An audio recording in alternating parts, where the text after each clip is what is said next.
Advocate Baloyi.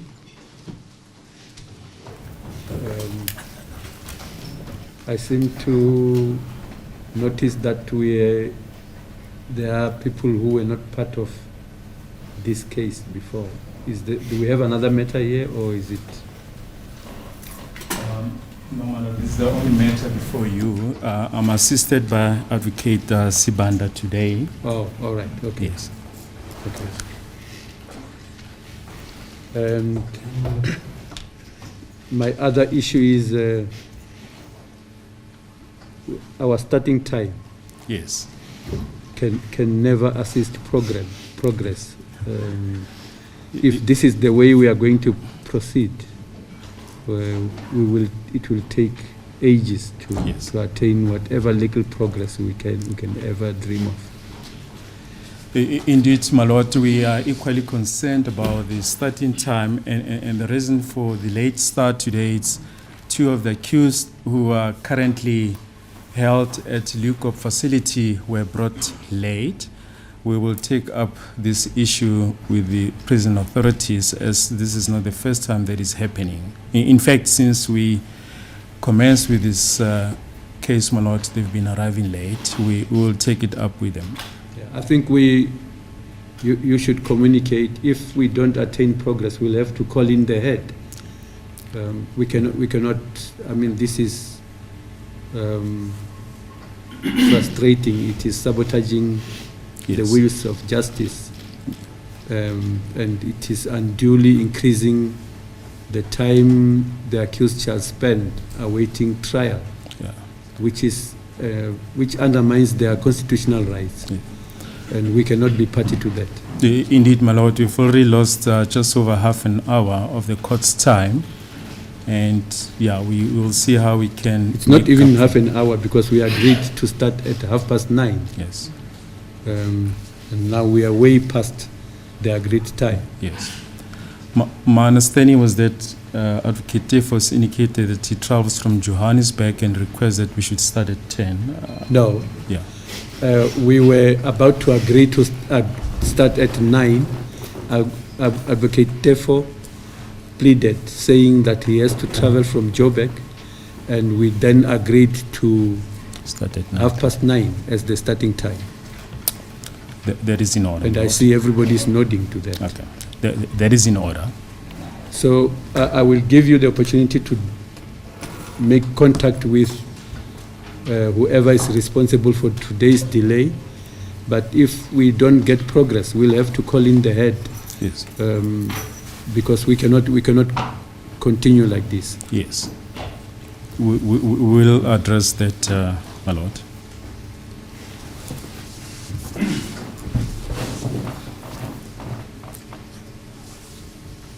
For the record, calling case number CC67 of 2020, Sibia and 4 others.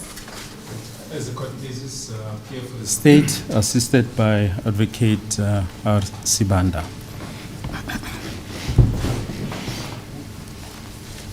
As this is the court, Your Lordship, I confirm my representation for accused 1 up to 4.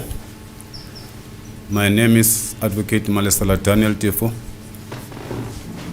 instructed by Titi Tobani attorneys and assisted by people, Karabo.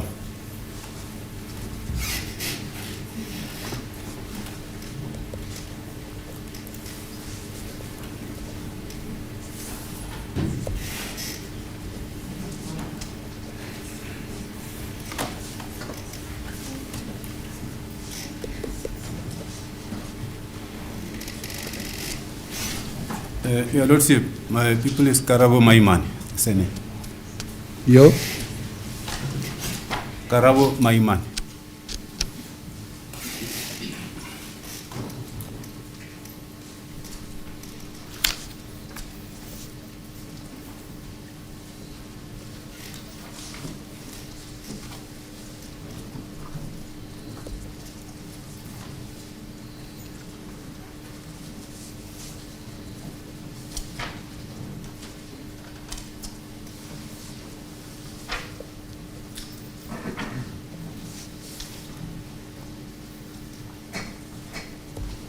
As the court pleases, my lord, I confirm my appearance on behalf of accused number 5, Mshololo, initial Z. As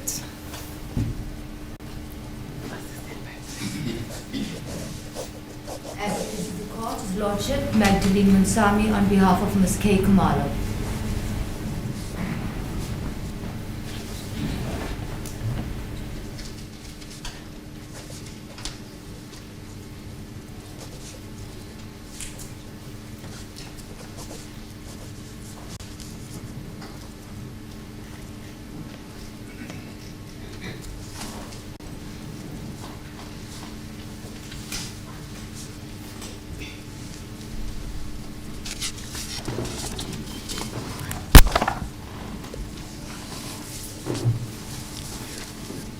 Yes.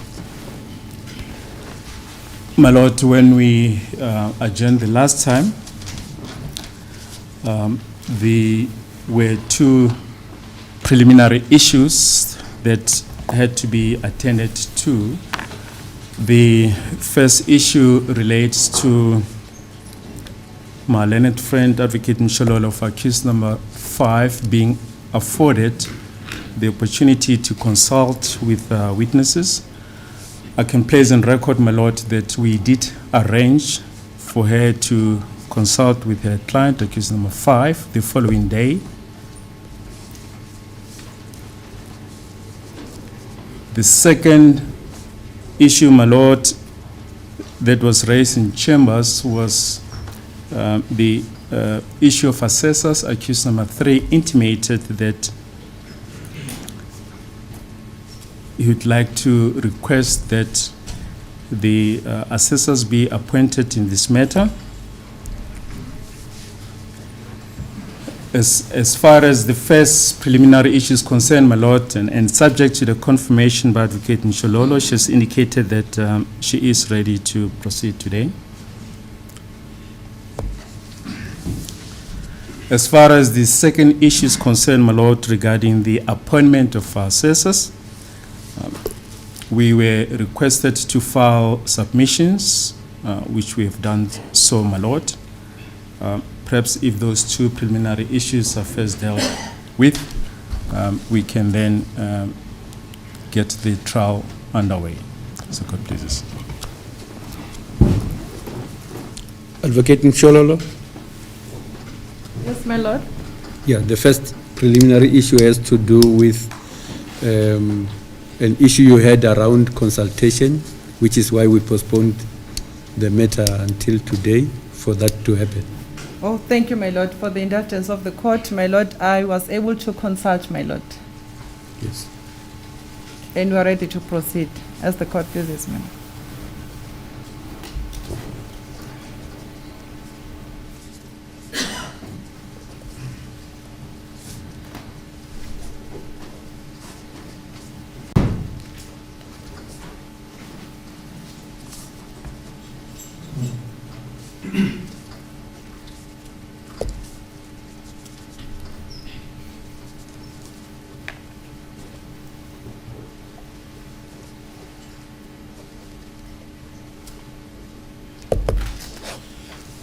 Regarding the issue of assessors, last week after we postponed, the parties, in the sense of the legal representatives of the parties, approached me in chambers, and advocate therefore raised an issue. This issue stuck its head, in a sense, here in court, but most of us didn't get to learn what it is about. Advocate therefore requested to approach his client, in the sense of accused number 3, and they spoke for a while. And when he was done, he indicated that we may proceed. It turned out later, when the parties approached me in chambers, that among others, one issue that was raised by accused number 3 was that he desires assessors to be involved in this trial. And I, in the presence of everyone, I immediately inquired from Advocate Tefo the reasons. In a sense, I needed him to motivate the requirement for assessors to be engaged. It appeared then in chambers that he was not armed with such reasons, further than just to say that accused number 3 has raised the issue. He prefers assessors to be involved in this trial, which was a bit surprising to me.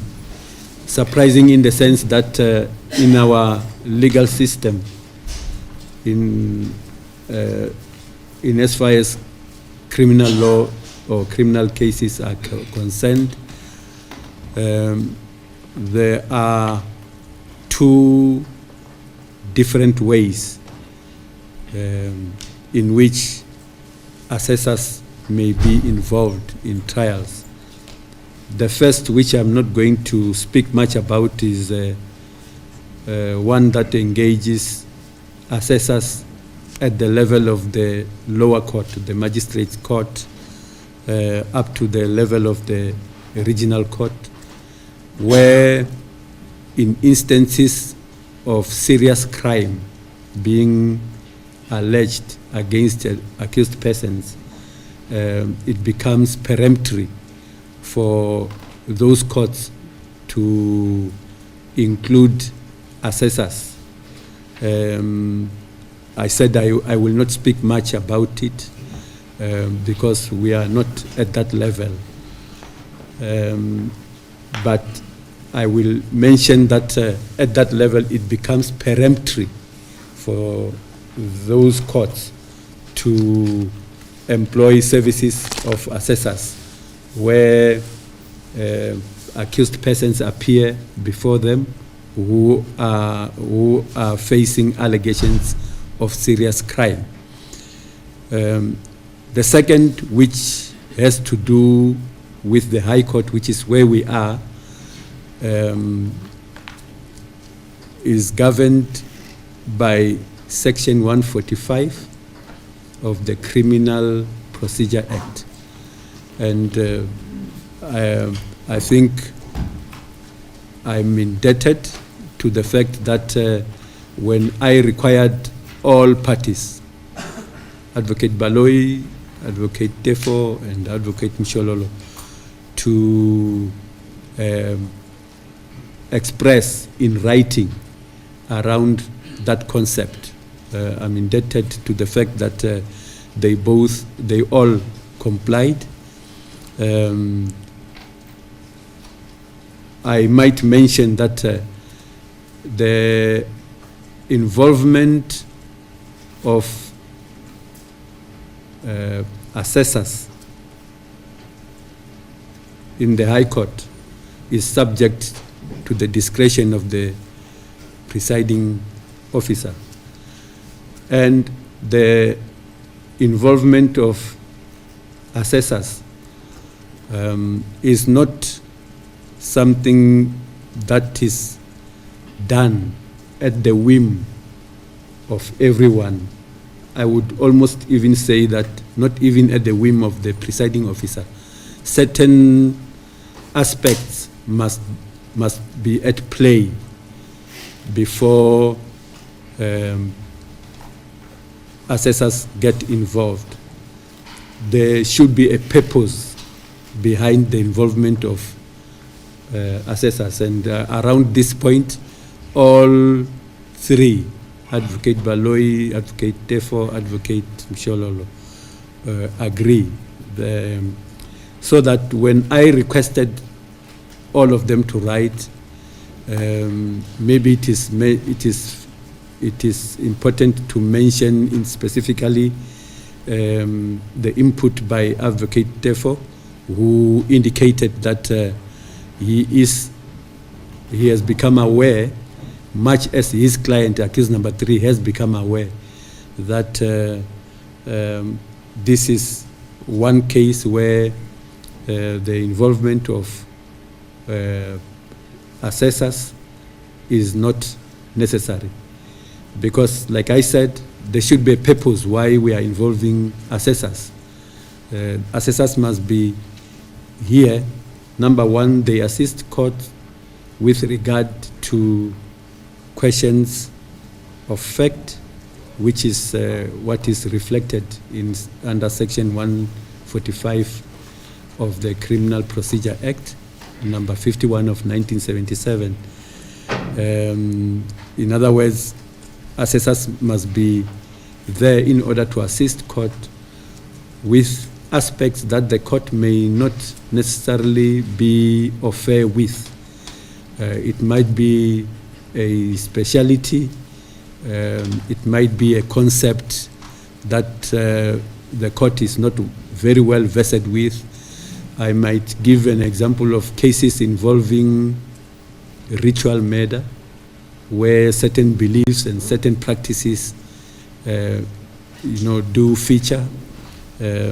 Cases involving maybe murder where allegations of witchcraft and belief in witchcraft are involved, where various anthropological questions pop up with regard to which a court might need broader assistance beyond the legal training that presiding officers are equipped with. Consequent to all inputs, and specifically consequent to the input by advocate, therefore it became necessary that it became apparent that the involvement of assessors in this case is not necessary. And therefore, that being the case, we need to proceed pronto with the proceedings in this case. I do not know if in placing this on record, there might be something that any of the three, Advocate Baloyi, Advocate Tefo, Advocate Nshololo, feel has to be added. So one would even say, even if Advocate Tefo had proceeded with the request, absent anything else that has not featured as yet from the submissions made and from what we see with regard to all documents available in this matter, the court would not have found its way through to go along with the involvement of assessors. Advocate Baloyi, anything you want to add? Nothing further, my lord, in light of the fact that practically Advocate Tefo has abandoned the request. I can't hear you. I'm just saying, my lord, that in light of the fact that Advocate Tefo is no longer pursuing that request, in fact, he has abandoned it, there's no further submissions from the state side. Advocate Tefo? As it pleases the court, my lord, I am satisfied. Advocate Nshololo? Nothing to add, my lord. Except that, my lord, may I address the court regarding the same accused number 3, as per incident happened on the same date, on Yes. on the 12th of April, Yeah. in this court. Yes. Subsequent from your chambers, your lordship, when I have to come down here to give the accused number 3 the feedback in relation to the same request,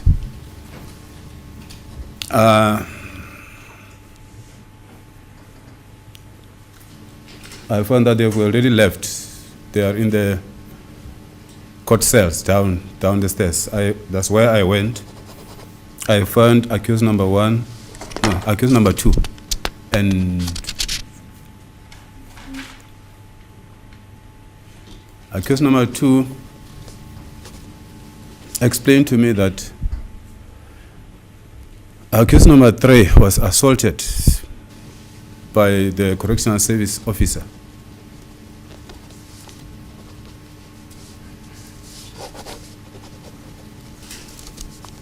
For which incident, Your Lordship,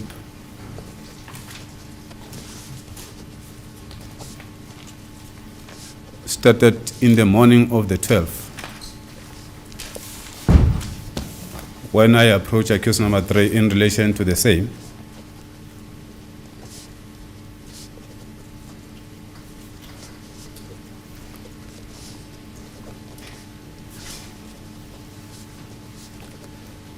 And this particular correctional service officer, without a name tag, but if there can be a parade, I can identify him. And I realize he's not here today. And the accused number 3 can be able to identify him.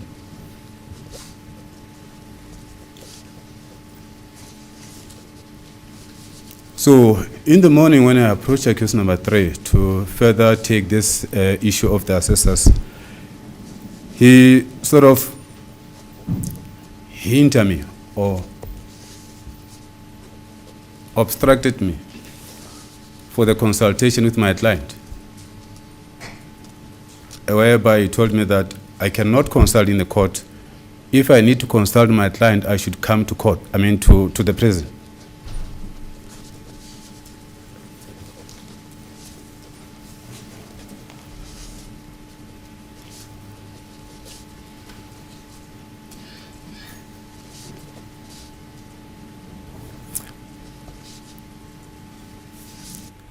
My attorney joined me, and we tried to persuade him and show him his conduct is amounting to the violation of my client's constitutional rights in terms of Section 35 of the Constitution of the Republic, subsection 3, Your Lordship.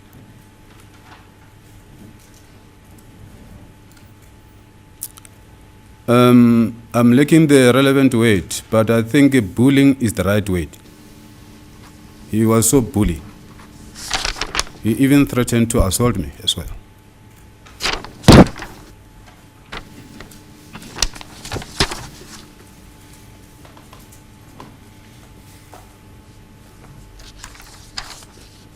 His colleague came and tried to intervene. He didn't take anything from even his own colleague when he was trying to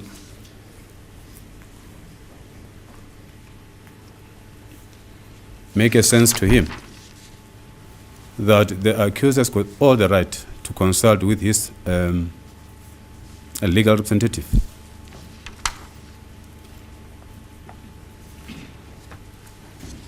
And this honorable court has long time acceded to that request, as the representatives here made such a request, having indicated that it's not easy to consult our client at the correctional centers, since while they were even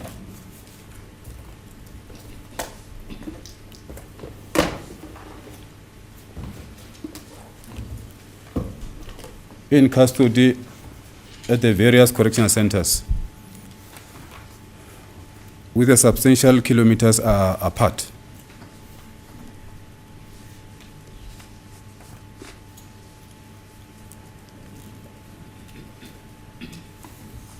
And the accused number 3 pleaded with him, said, please, this is my lawyer. I need to talk to him. It's very necessary. He said, I don't care. I'm the correctional service officer. I'm guarding you. To hell with your lawyer. So what is it you want, Advocate F? Your Lordship? What is it you want? Okay. I'm raising this, Your Lordship, because subsequent to this, I want to bring the application for accused number 3 to be removed from Jose Mampuru, because if I cannot come to rescue of accused number 3, This trial, when it comes to an end, accused number 3 will be 6 feet under because he is getting the torture every time in that court. So, that prison. So, I've consulted with him. That's humbly how I request that I bring the formal application whereby there will be a ruling or the order of this honorable court that accused number 3 be taken back to Sun City, Johannesburg prison, where he was.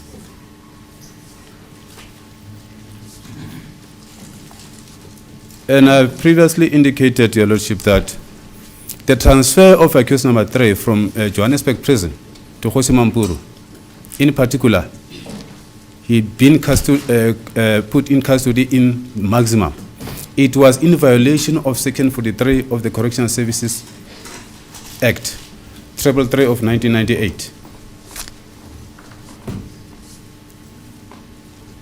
He was taken forcefully by the police.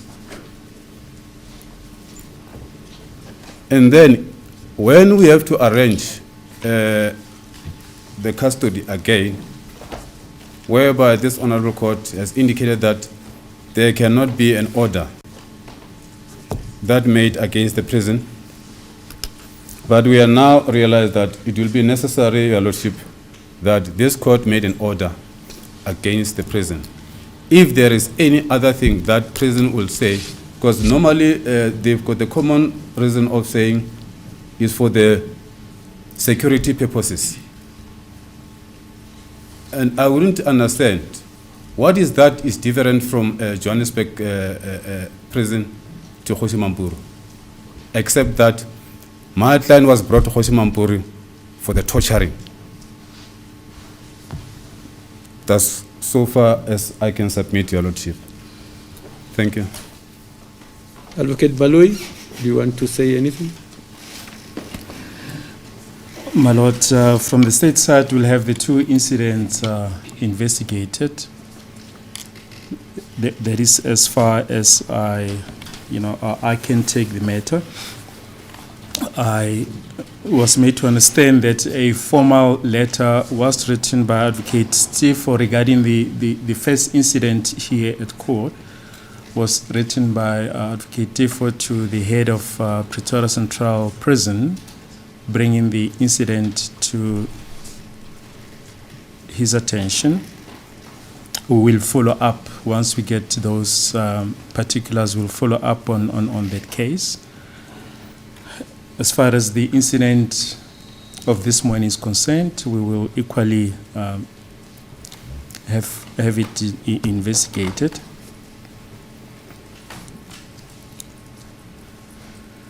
As far as the request, my Lord, that the accused be transferred from Kgosimampuru prison to Johannesburg prison, I think that issue has already been addressed. In fact, I've given a letter to my colleagues from Correctional Services indicating that for security purposes, it's not possible to allow the accused number 3 in particular to be held at any other detention center. What I can, and my Lord, I'm not trying to trivialize the incident, but if this incident happened here at court, both of them, I don't see how or why should then the accused be removed from Kgosimampuru if the incidents happened, here at court. I think it is just a question of perhaps agreeing with the correctional services just to allow the consultations to take place here at court. That is as far as we can take them. My suggestion would be that the 2 incidents be investigated first, and depending on what the outcome of the investigation is, that perhaps the matter be revisited before the court. Thank you. Advocate Mshololo. May I? No. I have no submissions, my lord.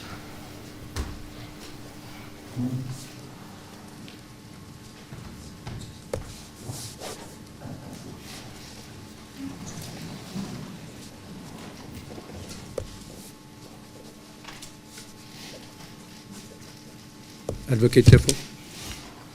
Yes, please, the court, Your Lordship. I forgot to mention that the case has been opened, Your Lordship.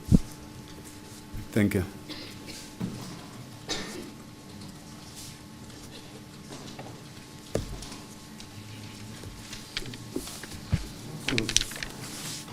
And just a slight of reply to my learned colleague, Advocate Baloy, is that the state is being disingenuous, Your Lordship, with the due respect. When we are contemplating application for the removal of accused number 3 from Hoshimampuru, it is not only entirely about the incident of the 12th. The incident of the 12th is one of the elements or one of the issues. There has been issues before. So it's more of the accused number 3's safety.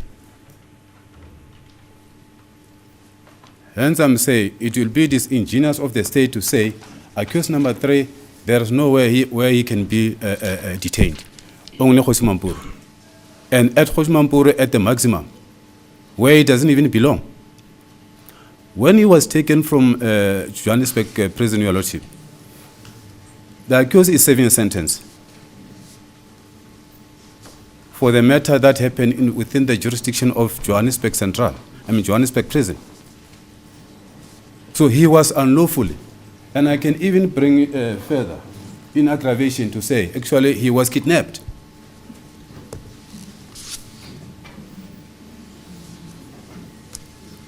As this, which was done, was in violation of his constitutional right. So that is our submission. So if we realize that if there cannot be an order from this honorable court, what has been happening will continue to happen. Because previously it was our agreement that accused number 3 should be kept at New Lock.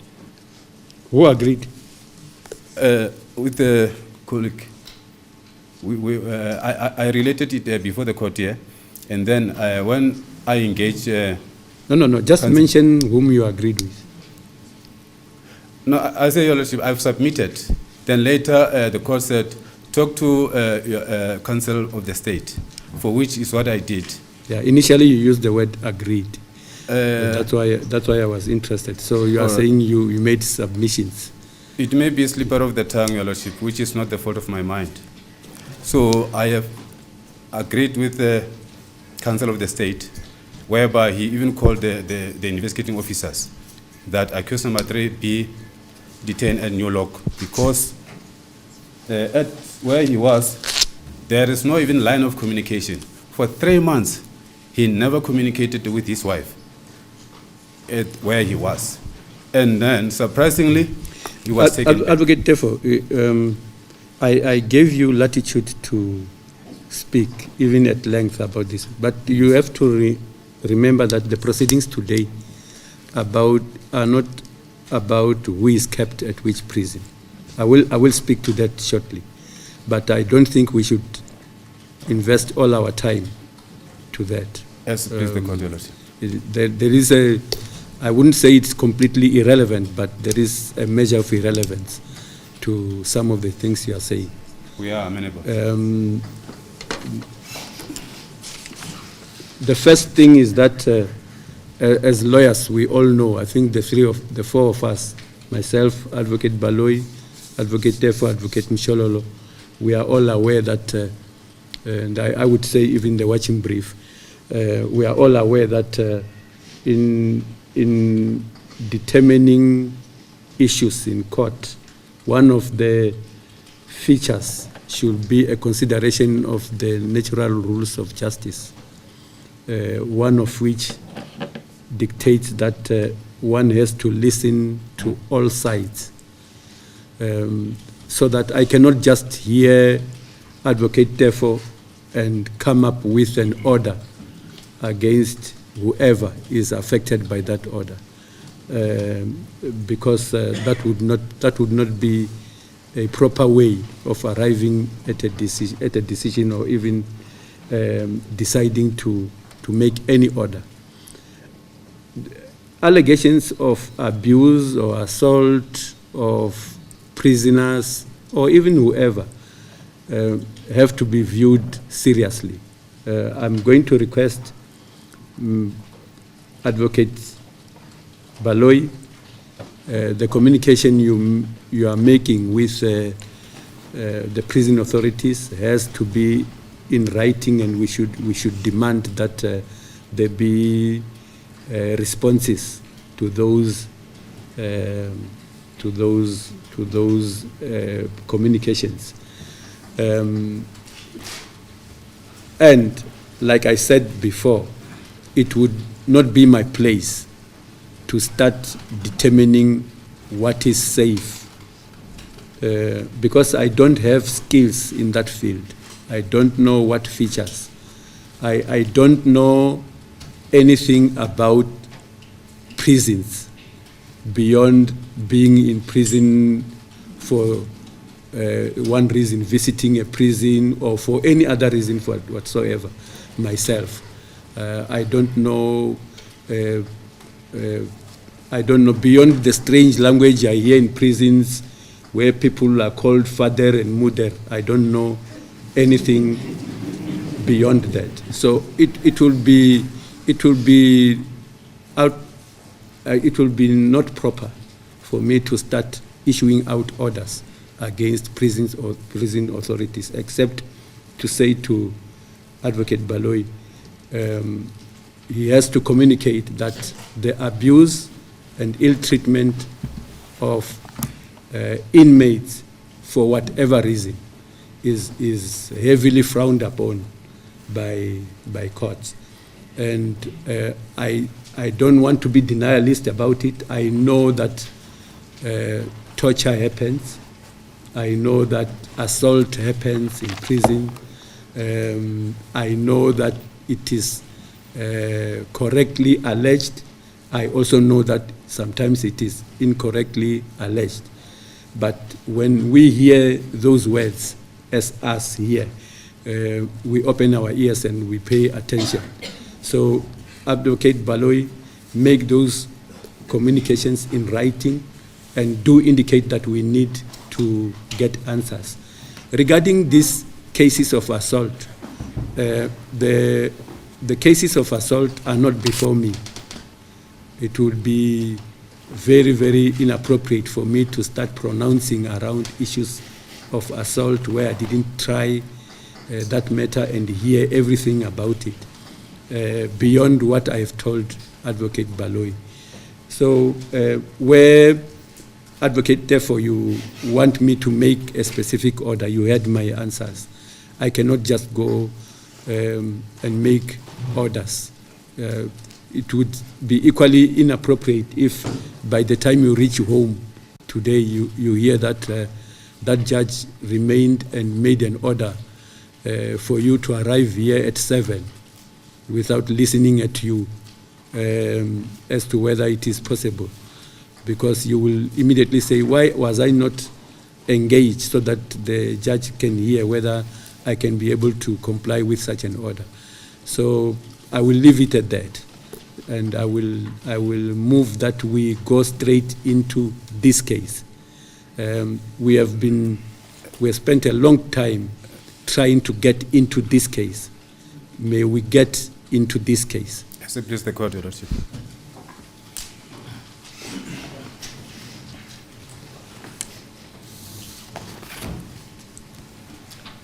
As a court, please, can I maybe just get an indication of when the court would like to take the normal short adjournment? The normal short adjournment is normally for tea. If there are people who did not grab a cup of tea waiting for these proceedings here to start, they can indicate, especially amongst you. When I got impatient with coming here today in the morning, waiting in chambers, I grabbed cups of tea to the point of, an overdose. So I don't need any now. So we can proceed. If anybody, unless somebody really needs a break. Yes, we can dispense with the short adjournment, my lord. Yes.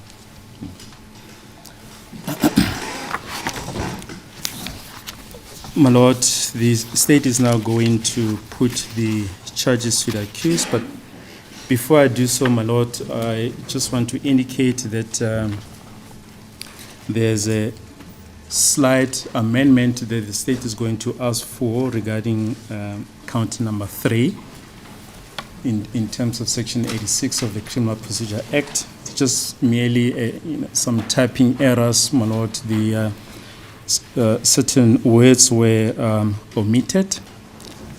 I've brought the proposed amendments to my colleagues, and they've indicated that, saying that they are merely minuscule, my lord, and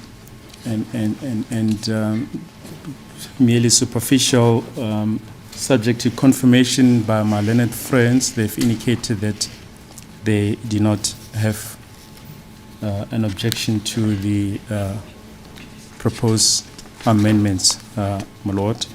But I'll deal with the amendments when we get to that, my lord. The accused face 5 charges, my lord.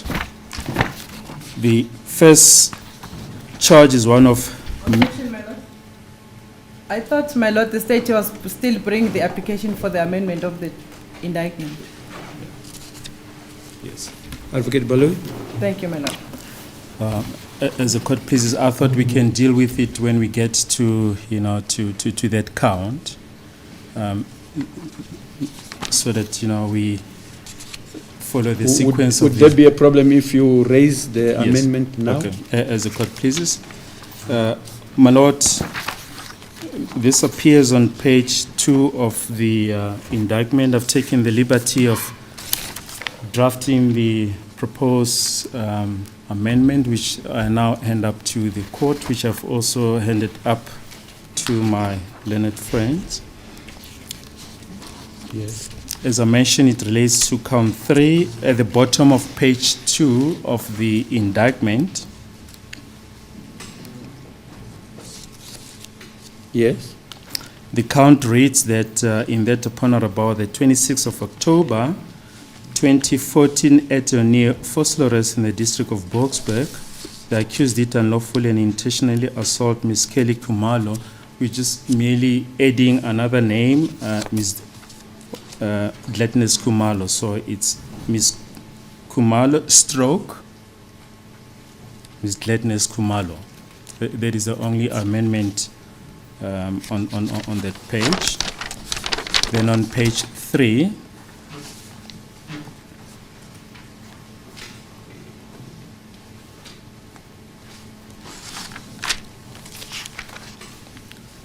we've amended the indictment to read and did with force and violence take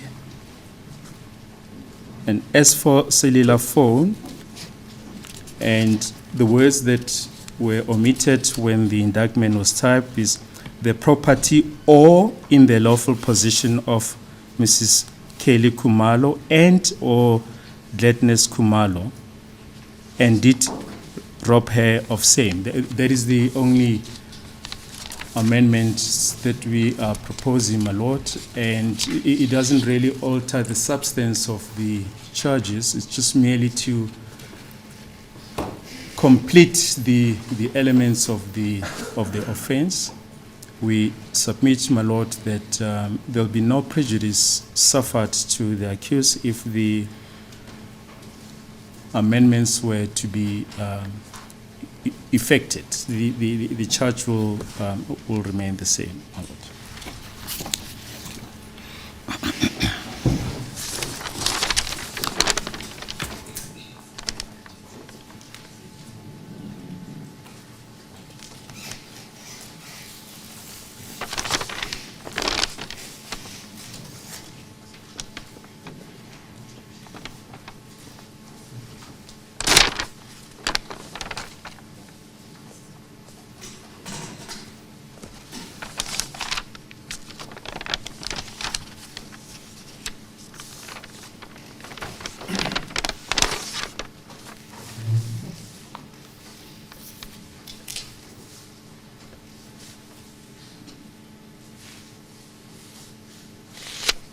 Yes.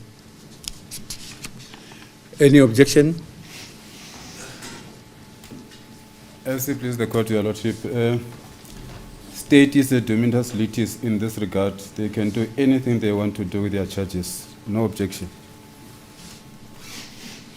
Advocate Mshololo? As the court pleases, my lord.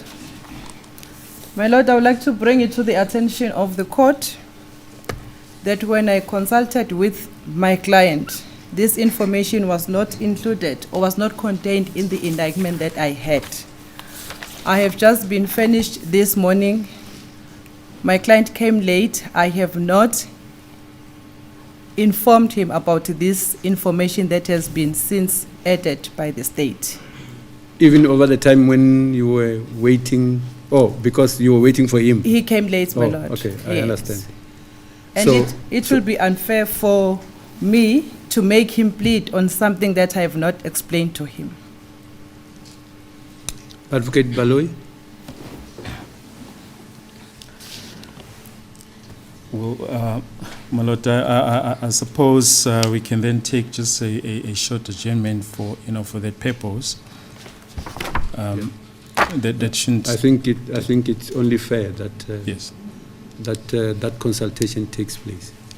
as a court, please. We can. Court pleases me. For how long? I think 5 minutes, my lord. Okay, 5 as on the clock. No, not on the clock, just 5 minutes, because it's just the information that I need to explain to him. I don't know what will be the response. Yeah, But I'm it's trying gonna to be a find short out whether agenda. I should go up to chambers or whether I should wait for the 5 minutes. My just lord can outside. go to in his chambers. Okay. Yeah. Can it be as close to 5 as possible? I will try, my lord. Yeah.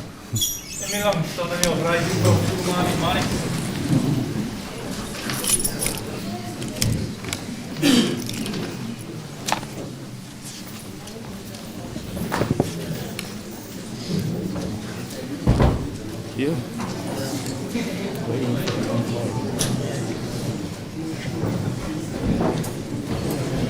Just want to quickly. She wants to consult.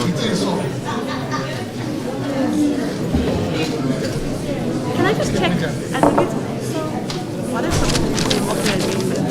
Is it keep on adding the fact that the lady is tenant as well? No, we're just saying this cell phone belongs to Kelly. But at that point, her mom had it in her possession. So it was robbed from her. So we just say in the alternative, the mother. That's all. Dennis is Kelly's mom.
Advocate Baloyi.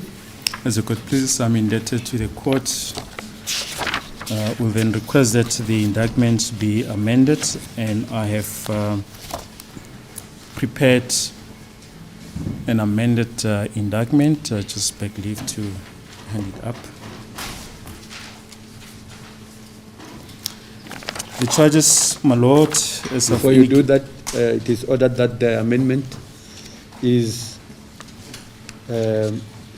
amended. I mean, the indictment is amended insofar as it regards count 3, and it has to do with the addition of the name Gladness Khumalo as a victim of the assault in issue, and that an amendment also applies to the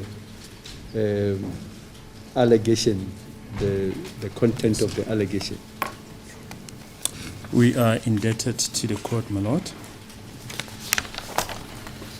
My lord, the accused are facing 5 charges. The first charge, my lord, is one of murder, read with the provisions of Section 51, subsection 1 of the Criminal Law Amendment Act 105 of 1997. Simply put, this is premeditated murder. In that, upon or about the 26th of October 2014, and at or near Vosloorus in the district of Boksburg, the accused did unlawfully and intentionally kill Mr. Senzo Robert Meyiwa, a 30-year-old male, by shooting him with a firearm.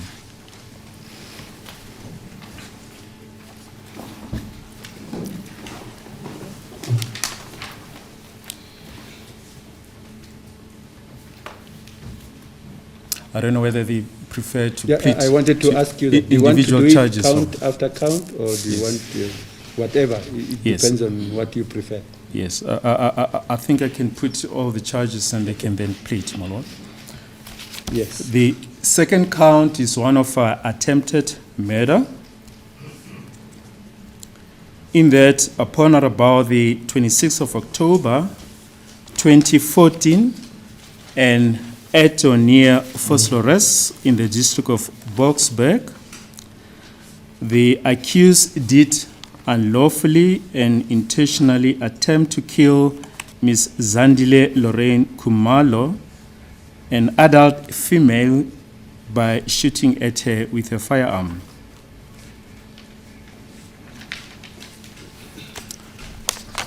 Count 3 is the one that we've just been talking about, my lord, that has been amended. It's robbery with aggravating circumstances as defined in Section 1 of Act 51 of 1977 and read with the provisions of Section 51(2) of the Criminal Law Amendment Act 105 of 1997. And simply put, my lord, it's robbery with aggravating circumstances. In that, upon or about the 26th of October 2014, and at or near Vosloorus in the district of Boksburg, the accused did unlawfully and intentionally assault Ms. Kelly Khumalo and or Ms. Gladness Khumalo, and did with force and violence take a Samsung S4 cellular phone, the property or in the lawful possession of Ms. Kelly Khumalo and or Ms. Gladness Khumalo, and did rob them of same, aggravating circumstances being present in that the accused made use of a firearm.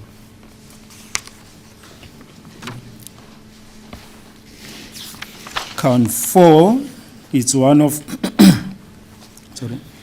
possession of firearm. in contravention of Section 3 of the Firearms Control Act 60 of 2000, in that upon or about the 26th of October 2014 and at or near Vosloorus in the district of Boksburg, the accused did unlawfully and intentionally have in their possession a firearm, to wit, a 9mm parabellum C7 model 75 pistol with an obliterated serial number without being in possession of a license to possess the said firearm. The last count, my lord, is possession of ammunition in contravention of Section 90 of the Firearms Control Act 60 of 2000. In that upon or about the 26th of October 2014, and at or near Vosloorus, in the district of Boksburg, the accused did unlawfully and intentionally have in their possession an unknown quantity of 9mm parabellum caliber ammunition without being in the lawful possession of a firearm capable of firing such ammunition. Thank you, Madam. Those are the charges.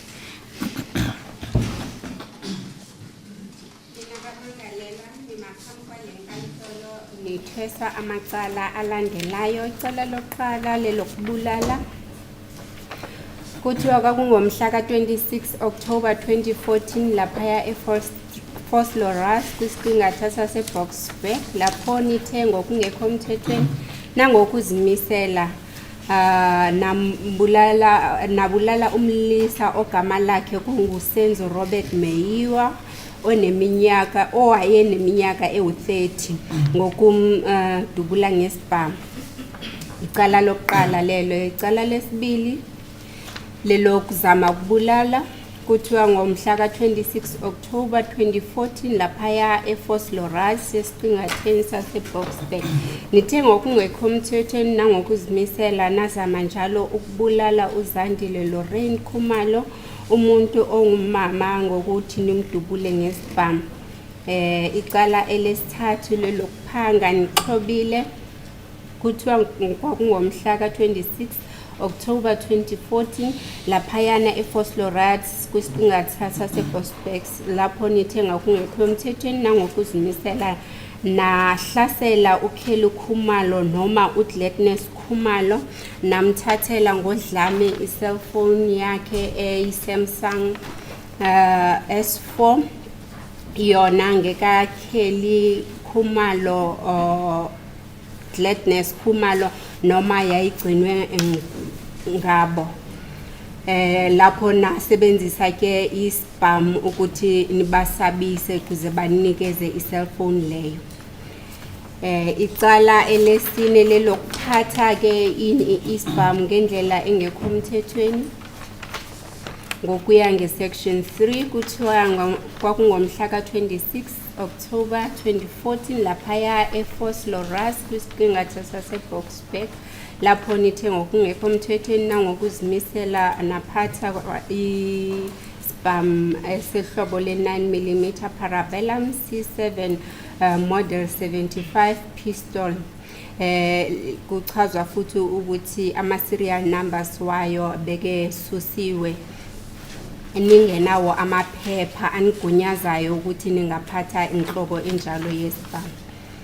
Icala lesihlanu nelokugcina lelokuphatha inhlamvu ngokungekho mthethweni kuthiwa kwakungomhla ka-26 October 2014 laphaya eVosloorus kwisiqingatha saseBoksburg lapho nithe ngokungekho mthethweni nangokuzimiselwa nafikelwa niphethwe kuni inhlamvu isibalo sakhona singaziwayo inhlobo ye-9mm parabellum ningenawo amaphepha anigunyazayo ukuthi ningaphatha inhlamvu lezo.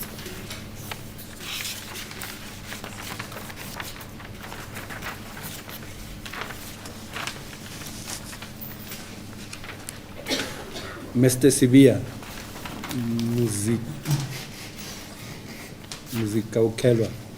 Kaukelelwa, do you understand the counts put to you? Ngaba uyawezwa amacala wonke otheswa wona. Elokuqala lelokubulala, elokuzama ukubulala, lelesibini, elesithathu lelokuphanga, elesine lelokufikela uphethe isibhamu ngendlela engekho emthethweni, elesihlanu lelokuphatha inhlamvu ngendlela engekho emthethweni. Wazwile wonke. Wazwile. Accused number 1 understand charges as leveled against him, my lord. Mr. Ntanzi, did you understand the charges put to you? Mnumzana Ntanzi, uyawazwisisa amacala othweswa wona? Yes, asisingavumelani. Asikafiki lapho. Sifuna uqonda nje ukuthi uyezwa bathi benzeni. Okay. Accused number 2 also understand the charges as leveled against him, my lord. Mr. Ncube, Mnumzana Mncube,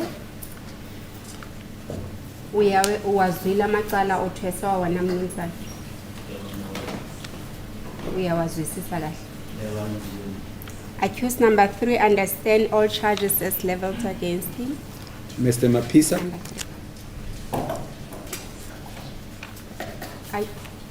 Mnumzana Mapisa,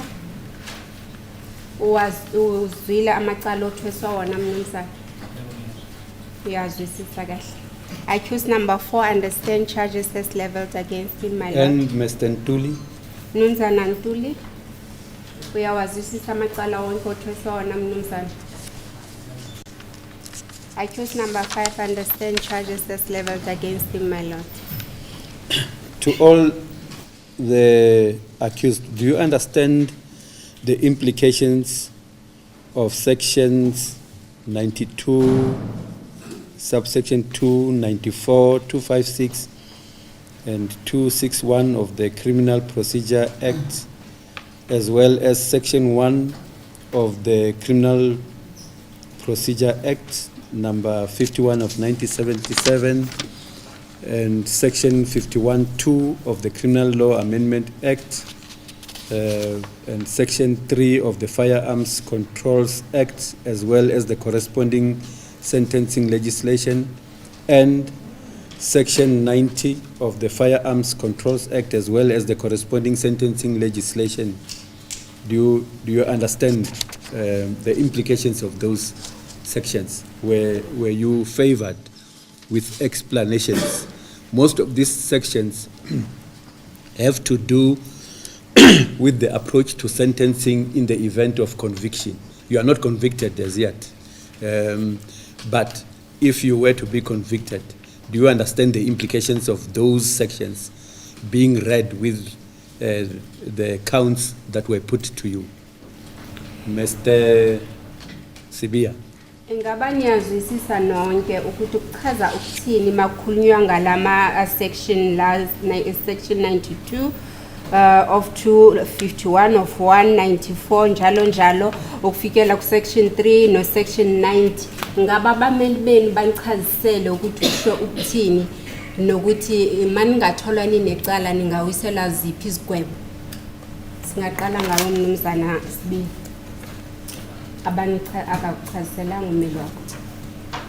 I have no clue, my lord. Mr. Ntanzi. Mnumzana Ntanzi, ngaba ukuchazisela ummeli wakho ukuthi ukuchaza kuthini masikhuluma ngalama section la siwafundile? My counsel had not yet explained it to me, my lord. Mr. Ncube. My counsel had not yet explained it to me, my lord. Mr. Mapisa, I have not yet been explained about this section, my lord. Mr. Ntuli. Mnumzana Ntuli.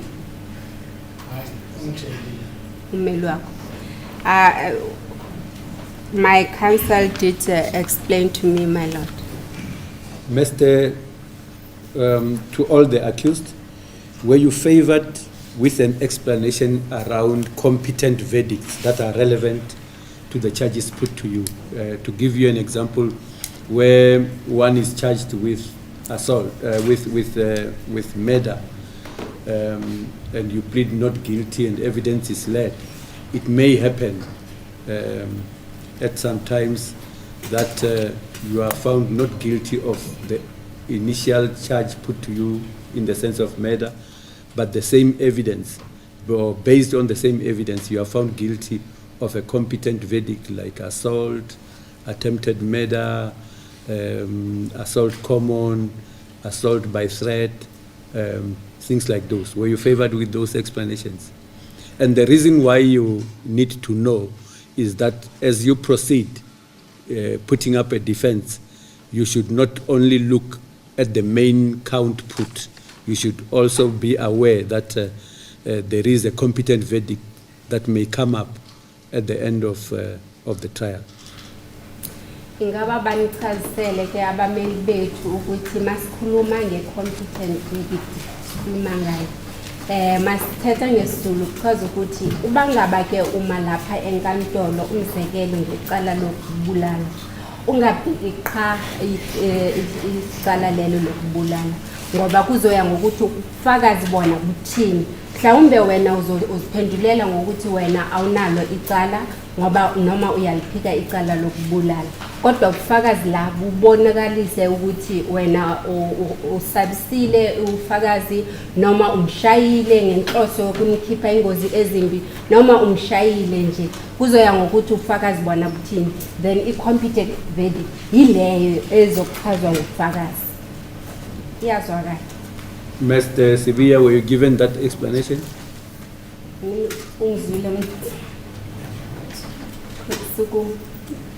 Uyangizwisisa kodwa utshelile ummeli wakho ukuchazisele ngayo competent verdict njengoba ngichazisela khona manje. Inkantolo ifuna ukuqonda ukuthi ummeli wakho ingaba ukuchazisele yona le nto uqeda ukuchazisela yona malungana lamacala uthwefo ukuthi ungahle uthole ucala mhlambe kuma competent verdict ngaze ngakwenzela umzekelo ngale yokubulala. So ukuchazisela ummeli wakho. I was not favored with an explanation, my lord. Mr. Ntanzi? Nuzana Ntanzi, ngaba wena ukuchazisela ummeli wakho. This is another calling about when the opinion Okay. Can I, my lord, again repeat? Yeah. Masikhuluma nge-competent verdict. Sikhuluma ngecala ongahle uthole ufumane unecala ngalo. Mhlawumbe umzekelo unikezwa ubekwa icala lokubulala. Kodwa wena uyaliphika lecala lokubulala. Ubufakazi ngapha uchaze bona ukuthi lo akabulalanga kodwa ushayile noma ukhombe ngesibhamu esabisa mthethuzeni noma ugwaze ngomese kodwa umuntu wakhona usaphila. So mawungakuthola unecala kule cala eliphezulu lokubulala ungafumana unecala kuleli elichazwe ubufakazi. Mhlambe ukuzama ukubulala, ukushaya noma ukushaya ngenhloso yokukhipha ingozi ezimbi. I-competent verdict le iyazwakala manje. Njalo nangokuphanga namanye amacala ane-competent verdict ihamba njalo. Iyazwakala. Ingaba ukuchazisela ummeli wakho ukuthi i-competent verdict ihamba njalo. I was not favored with an explanation, my lord. Mr. Ngube, were you favored with that explanation? Ingaba ukuchazisele ummeli wakho mnumzana Ngube ngokuthi ichaza ukuthini competent verdict. I was not favored with an explanation, my lord. Mr. Mapisa? Mnumzana Mapisa. Okay. I was not favored with an explanation, my lord. Mr. Ntuli, Mzana Ntuli. I was not favored with an explanation, my lord. Mr.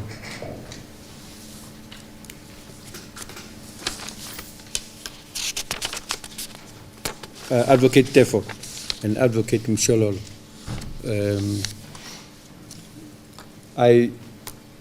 I view that it is important that the accused persons be favored with explanations around the implications of corresponding pieces of legislation, like where a sentencing legislation, in the sense of pieces of or sections that provide for minimum sentencing.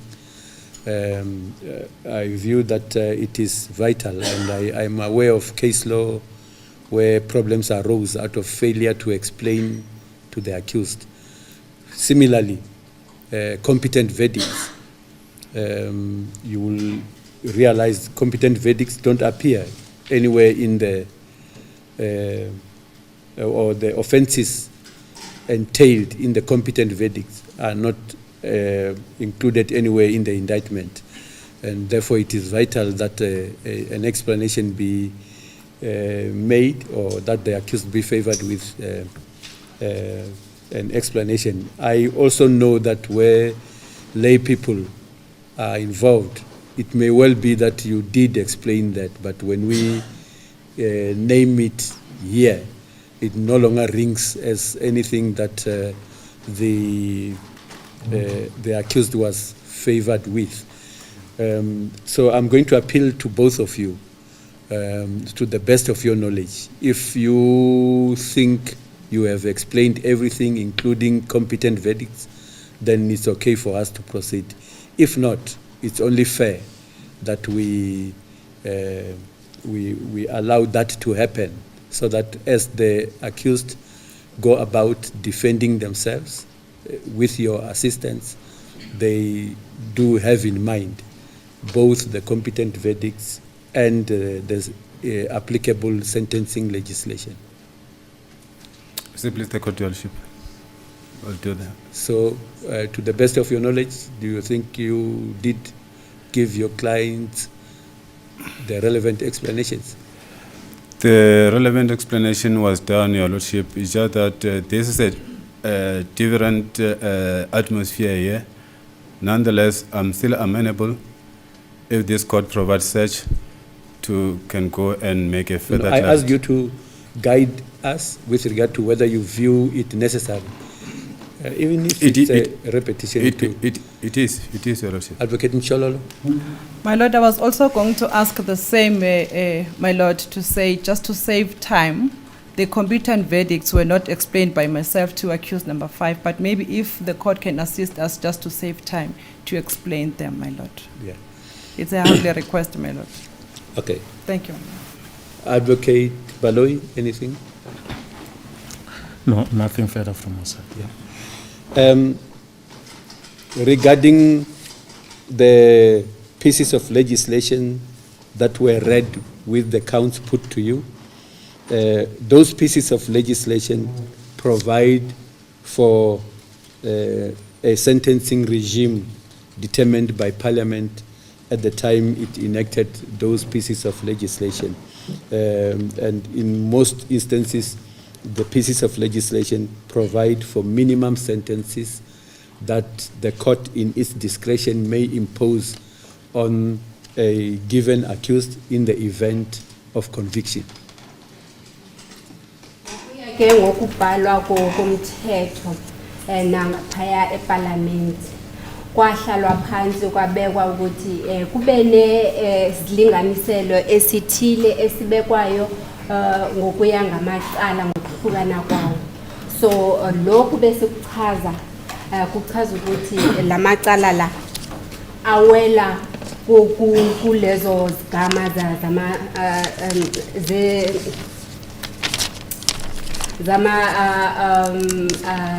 competent verdict.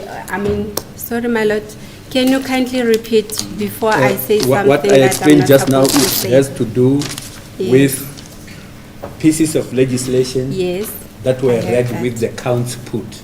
yes. And I did explain that in those instances, the pieces of legislation provide for a sentencing regime in terms of minimum sentences that the court in its discretion may impose in the event of conviction. Makuhlezi kukhulunywa ngalamacala lapha eParliament ababhali bomthetho bafikelela ekuthini kube nesilinganiselo esithile esibekelwa izigwebo ngokuya ngamacala ngokuhlukana kwawo. So le esikhuluma ngayo ama section lawo besikhuluma ngawo section 51(1), section 51(2), section 3 njalo njalo njengoba besichazile ngaphambilana. Kuyachaza ukuthi ngokuya ngokomthetho kunezigwebo ezithize ezilinganiselweyo. Inkantolo inamandla ukuthi iwise lezo zigwebo, kodwa ke ubangaba ke kukhona ukuthi isichaziselo ezihlukileyo lapho inkantolo ingaguquka noma iphenduke kulezi isigwebo esilinganiselo, nakhona inamandla negunya lokungayenza njalo. And lastly, regarding the sentencing regime, the court may avoid the imposition of the prescribed minimum sentence if it is proven that certain circumstances are attendant to a given accused person which motivate for the avoidance of the imposition of the minimum sentence prescribed. Inkantolo ingabanakho ukuthi ingaphambuka kwisigwebo esilinganiselo ubangaba kunezizathu ezinamandla ezibucayi ezivezwa lana enkantolo ukuthi kungani kufanele ukuthi iphambuke inkantolo kulezigwebo ezilinganiselo. That would mean that in the event of conviction, which has not happened as yet, an accused, it will be upon an accused to tease out those issues that have to do with his or her person, his or her circumstances that could make for motivation towards avoiding the imposition of the minimum sentence prescribed. Khumbulani ke ukuthi inkantolo okwangoku ayikanitholi licala, kodwa ke kusemandleni wenu nina ningabamangalela ukuthi manikhuluma ukuzivikela noma kulamacala wenu ni mane niveza izimo zenu noma izizathu ezithile ezingasiza isimo senu kakhulukazi masifika kulezo zigwebo ukuze inkantolo ikwazi ukuthi ingaphambuka kulesigwebo esilinganiselwe. In order to avoid the imposition of such a sentence which has been determined to be a minimum prescribed, the court doesn't just do it out of its whims, because where it avoids the imposition of a minimum sentence prescribed, the court is duty bound to state the reasons or the motivation on the basis of which it feels that it will not impose the minimum sentence prescribed. Futhi yazini ukuthi inkantolo ngoba inamandla futhi inegunya lokuthi ingawisa isigwebo ibona ukuthi silungele icala lelo. Ngokuya ngokomthetho makuthiwa isigwebo esilinganiselwe akuchazwa ukuthi inkantolo ifanele iwise leso sigwebo. Inkantolo ingawisa isigwebo esiphezulu noma esingezansi noma kanye leso ebakhuluma ngaso. Umzekelo mhlambe masithi 15 inkantolo ingathi 20 noma ingathi 10 kuya ngayo nje ukuthi ifuna ibona ukuthi izizathu zakho ziyibeka kuphi ukuthi iwise lisiphi isigwebo. Now coming to competent verdict, which I explained in a way before, where somebody, I'll give an example, where somebody is charged with murder and that person pleads not guilty and evidence is led, and at the end of the leading of evidence. On the basis of that evidence, the court finds that the accused cannot be convicted of murder. But whilst the accused is not guilty of murder, the accused in the process made him or herself guilty of a competent verdict like assault, attempted murder, even assault by threat or some related offense, so that the witnesses are not called back to testify again to say he did not murder, but he attempted to murder. On the basis of that very evidence, that conviction is founded and it's arrived at by the court. Isaqhubeka iyachaza kabanzi ke inkantolo ukuthi njengoba sikhulume nge-competent verdict ubangaba ke nina nithwese icala lokubulala nina iziphendulele ngokuthi anibulelanga kodwa ubufakazi bona mabuthulwayo kuchaze ukuthi mhlawumbe omunye wenu uzamile ukubulala omunye usabisile nomunye ushayile akudingeka ukuthi ofakazi baphinde futhi babizwe ukuze bazochaza ukuthi hayi lo wenzeni lo wayenzayo mase beqedile nje ngokufakazi lobo ababuthulelana inkantolo inamandla ukuthi ingawisa isigwebo ingafikelela ekuthini lo angimtholi ngecala lokubulala kodwa ngimthola icala icala mhlambe ukushaya okanye ukuzama ukubulala. Do you understand? Yazwakala. Mr. Sibia? Mnumzana Sibia. Qala ngawe kanini. I do understand, my lord. Mr. Ntanzi? Mnumzana Ntanzi. Mr. Ngube? Understood, my lord. I do understand, my lord. Mr. Mapisa? Yes. I do understand, my lord. Mr. Ntuli? I do understand also, my lord.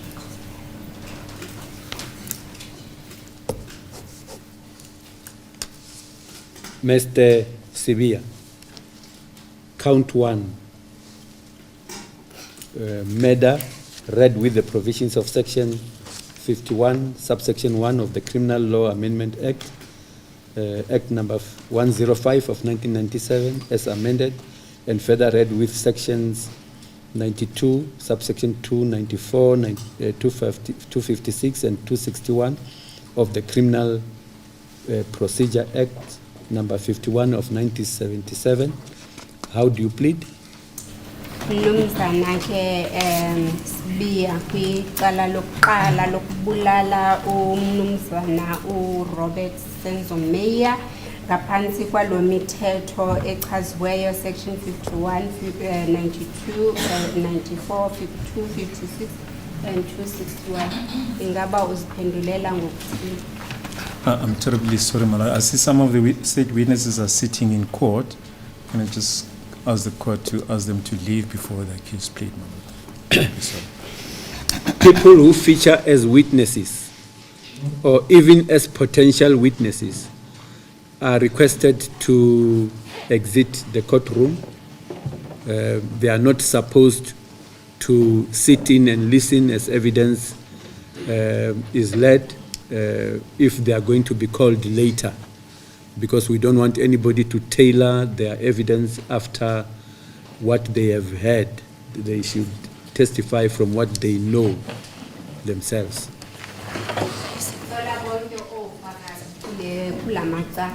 Bahlale ngaphandle kune waiting area kuneyitulo lapho noma uyazi ukuthi ungahle ubizwe njengofakazi kodwa awukachazisela ukuthi uzobizwa sicela nje niphume namanje. Even if you are likely to be called as a defense witness, noma ungahle ubizwe njengofakazi kamangalelwa siyacela nje ukuze uhlale ngaphandle. if you sit in, you compromise the quality of the evidence you are going to give. Ngoba mawuhleli ngaphakathi uvimba amandla wobufakazi bakho.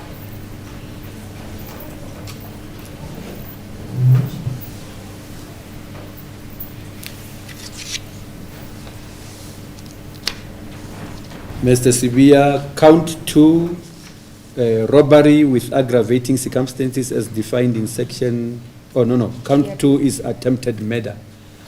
How do you plead? We have not pleaded on count 1 as yet, my Oh, lord. okay. Iqala lokuqala lokubulala uziphendela ngokuthi uyalivuma noma uyaliphika. With regards to count number 1, accused number 1, please not guilty, my lord. Count 2, attempted murder. Iqala lesibili lokuzama ukubulala uyalivuma noma uyaliphika. With regards to count number 2, accused number 1, please not guilty, my lord.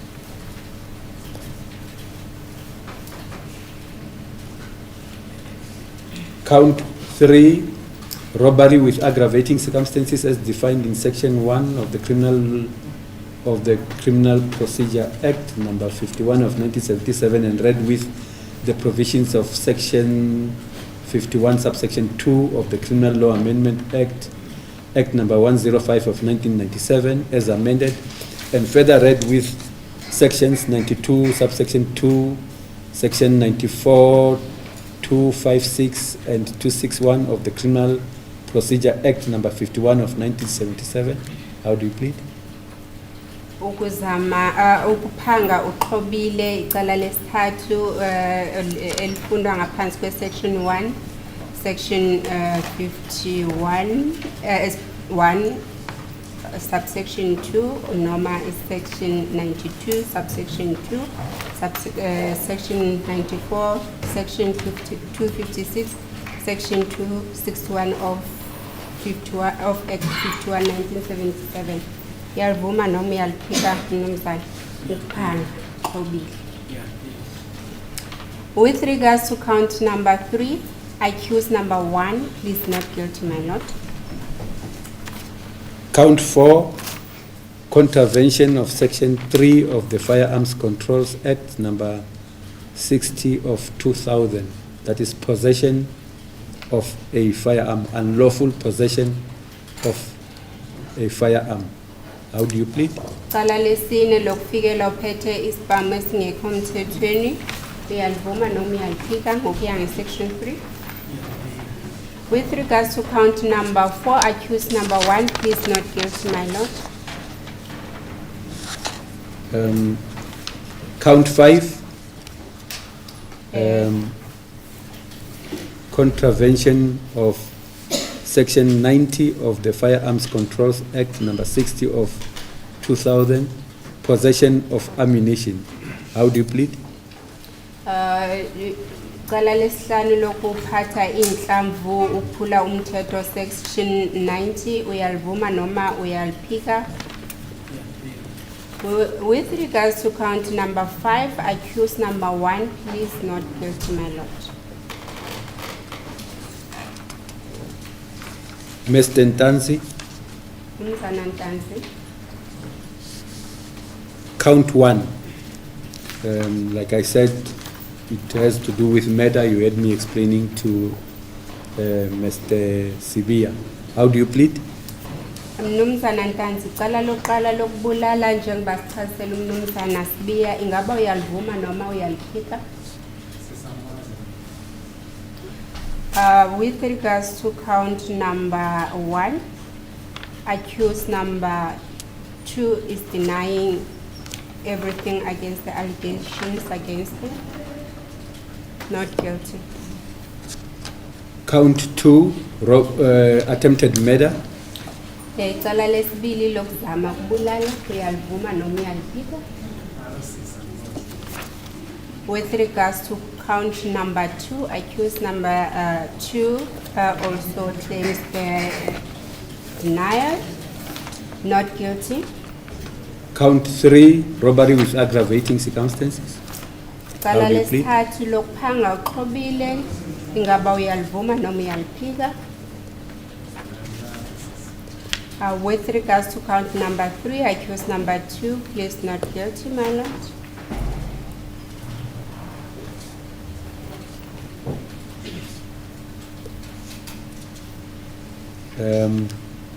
Count 4, unlawful possession of a firearm. Cala lesine loku uphatha ispam esingekho mthethweni nangendlela engekho mthethweni uyalivuma noma uyaliphika. With regards to count number 4, accused number 2, please not guilty. Count 5, unlawful possession of ammunition. How do you plead? Icala lesihlanu lokuphatha inhlamvu ngendlela engekho mthethweni uyalivuma noma uyaliphika. With regards to count number 5, accused number 2, please not guilty, my lord. Mr. Ngube.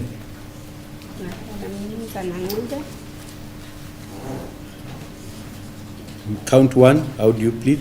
Icala lokuqala lokubulala uyalivuma noma uyaliphika mnumzana.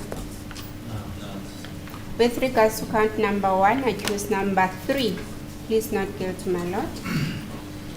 Count 2, Elesibili lokuzama ukubulala uyalivuma noma uyaliphika. With regards to count number 2, accused number 3, please not guilty, my lord. and count 4, count 3, Icala lesithathu lokuphanga uxhobile uyalivuma noma uyaliphika. With regards to count number 3, accused number 3, please not guilty, my lord. count 4, Icala lesine lokuphatha ispam esingekho mthethweni uyalivuma noma uyaliphika. With regards to count number 4, accused number 3, please not guilty, my lord. that was count. Number 4. Count 5, Icala lesihlanu lokuphatha inhlamvu ngendlela engekho mthethweni uyalivuma noma uyaliphika. With regards to count number 5, accused number 3, please not guilty, my lord. accused number 4, Mnumzana Mafisa. on count 1, murder, how do you plead? Icala lokuqala mnumzana lokubulala uyalivuma noma uyaliphika. With regards to count number 1, accused number 4, please not guilty, my lord. Count 2, Icala lesibili lokuzama ukubulala uyalivuma noma uyaliphika. With regards to count number 2, accused number 4, please not guilty, my lord. count 3, Icala elesithathu lokuphanga uxhobile uyalivuma noma uyaliphika. With regards to count number 3, accused number 4, please not guilty, my lord. count 4, Icala lesine lokuphatha ispam ngendlela engekho mthethweni uyalivuma noma uyaliphika. With regards to count number 4, accused number 4, please not guilty, my lord. count 5, Icala lesihlanu lokuphatha inhlamvu ngendlela engekho mthethweni uyalivuma noma uyaliphika. With regards to count number 5, accused number 4, please not guilty, my lord. Mr. Ntuli, Mnumzana Ntuli. on count 1, murder, Icala lokuqala lokubulala uyalivuma noma uyaliphika. With regards to count number 1, accused number 5, please not guilty, my lord. count 2, Icala lesibili lokuzama ukubulala uyalivuma noma uyaliphika. With regards to count number 2, accused number 5, please not guilty, my lord. count 3, Icala lesithathu lokuphanga uxhobile uyalivuma noma uyaliphika. Accused with regards to count number 3, accused number 5, please not guilty, my lord.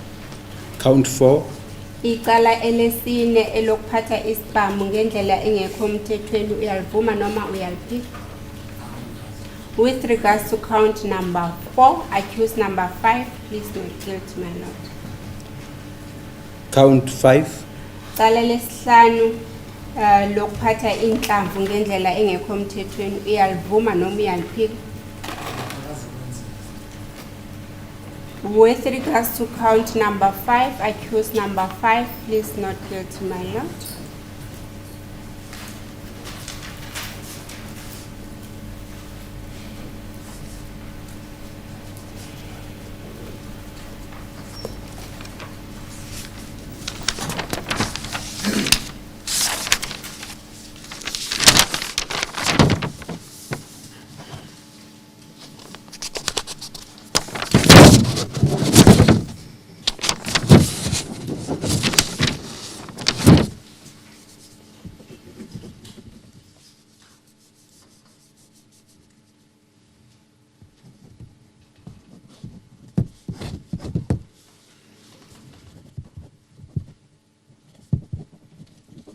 Advocate Tefo?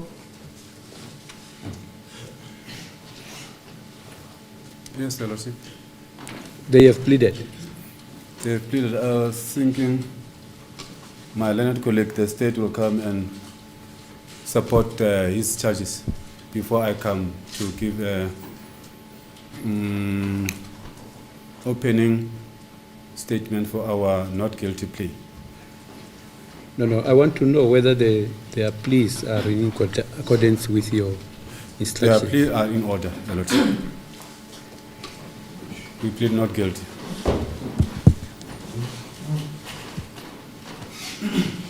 All of them? 1 to 4. 1, 2, Yeah. 3, and 4. Yes. Thank you. All of them. And I would like to know whether your clients wish to explain the basis of their defenses Correctly so. or not. We would like to enter the plea statement. Our Okay. defense. Okay. Yeah. Are you going to do so now? Yes, I can do.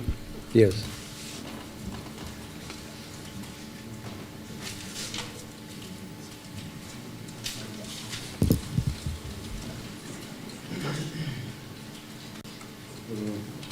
Excuse me, Your Lordship. Before I can proceed, may I approach them first? Approach? The accused. I cannot bring the opening statement in relation to our plea now, before I consult with them. I don't know if I understand you well. We are now entering pleas. I'm checking as to whether I checked whether the pleas tendered by your clients are in order, in line with your instructions. Yes. And that is where we are at. Okay. So you are saying out of that you now want to consult your clients? No, it's fine, Your Lordship. Now I do understand. Yes, our plea is in order as per instruction. And then before I can bring in a plea statement, I would like first to consult with them. But as for now, I say their plea is in order. Advocate Baloy?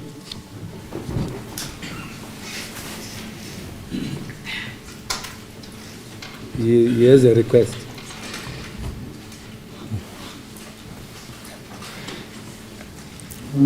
Well, we are in the hands of counsel, my lord. We don't have any objection to the request.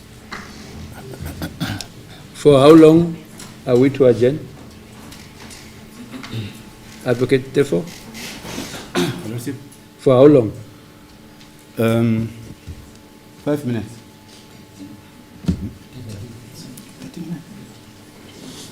My structure tennis direct me to ask for 30 minutes. Advocate Baloy and Advocate Mchololo. Maybe we can take the long adjournment at this stage. See, it's the lunch break. Yes, it's at 12:26. So that we are back here at 1:30. Yes, indeed, my lord. Is that in order, Advocate Mcholo? Advocate Mcholo? It's in order, my lord.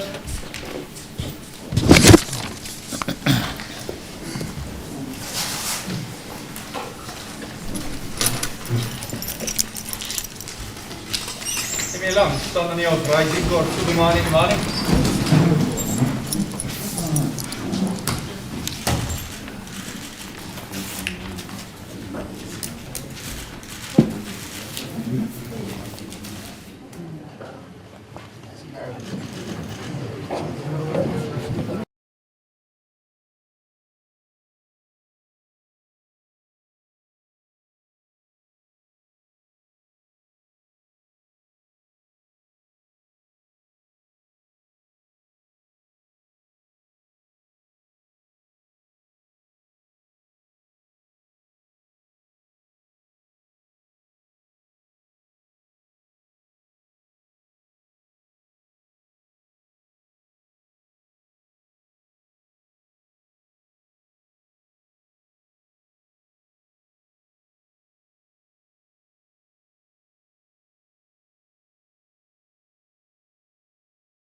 Yes. Advocate Defo.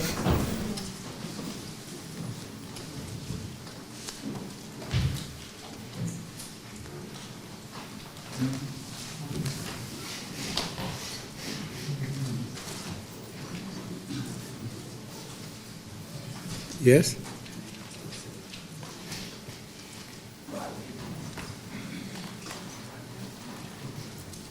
Advocate Defo. As the please court, Your Lordship, thanks for indulgence for the supper, for breakfast. Lunch. I was hungry. Your Lord, accused 1 to 4 pleaded not guilty. Plea is in order. It's for the state to prove their case. We don't make the plea statement, except that there are certain issues that I need to address the court about.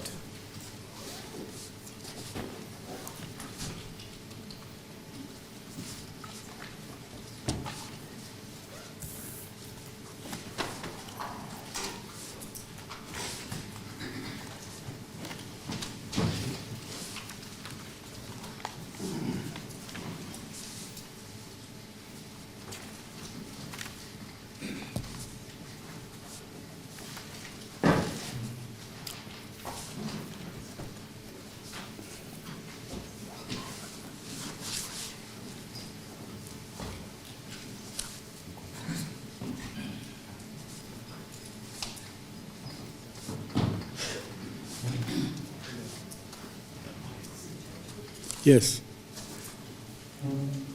Your Lordship, my learned colleague, Advocate Msholon, she said she wants to confirm her plea. Come again?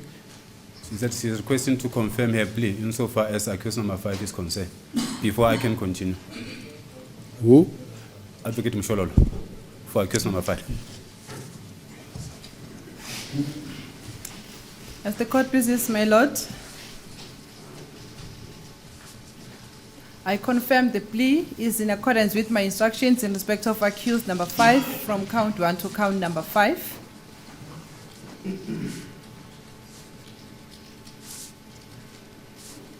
And at this stage, my lord, accused number 5 will give no plea explanation, will elect to exercise his constitutional right to remain silent and allow the state to prove its case. As the court pleases, my lord.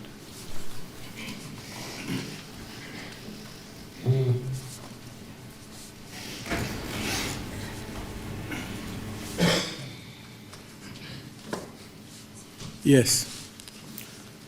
Thank you, Lordship. Insofar as indulgence in relation to explaining the consequences, and we are so indebted to the court, they did understand. But we are past that. We are way past that. We confirmed, and it was said that some things were not explained, and Advocate Nshololo asked me to explain, and I explained. Okay. It was just that I thought, I have an afterthought that I did skip that one. I was just confirming. Otherwise, I can proceed with the Let's proceed, Advocate. addressing the court. Defo. Thank you. Your Lordship, as after the charges have been put to our client, accused 1 to 4. In particular, I will come to count number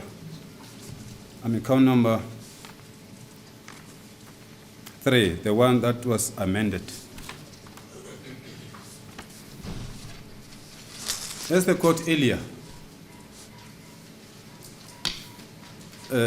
stated that whoever is a potential witness of the state and or the defense should not be part of this proceeding inside this court. So the issue that I want to address is in relation to that, because as I said, count number 3, we've got Ms. Kelly Kumalo and or Gladness Kumalo, but I'm more on Ms. Kelly Kumalo. In our midst here, Your Lordship, we've got my learned colleague, Magdalene Munsami, having informed us that she will be a watching brief of Ms. Kelly Kumalo, who, according to the charges, is a potential witness of the state. So, as her presence here, it's after every sitting, as she's been given instruction, she will go and make a report back to Ms. Kelly Kumalo, whom we see as a potential state witness against my clients. And furthermore to that, I'll consider, Your Lordship, that the documents or our bundle that we use, I can say they are classified documents that may not be given to anyone. And I've realized that my learned colleague is also having the access to the documentation or the bundle. As well. Advocate Tefo, where are you going? I really don't understand. The practice of watching brief is a practice in use in our legal system. Yes. That happens in every other case every day. Now you are talking about documents. What's wrong with the documents?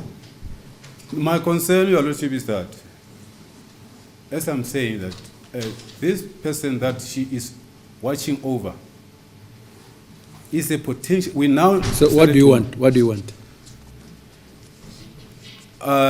If she can explain her situation, because from our side, I've realized that my learned colleague, the state, Advocate Baloyi, as a Dominus Litis, is very much comfortable with this presence. Well, ourselves, we are so uncomfortable with that.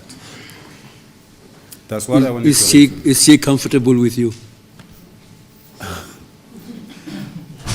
No, it's not. No, from my side, I say I'm not comfortable. Whether she's comfortable. I suspect she too is not comfortable with you. So sit down and be uncomfortable. She will also sit down and be uncomfortable. Let the case proceed comfortably. No, as the court pleases. Yeah.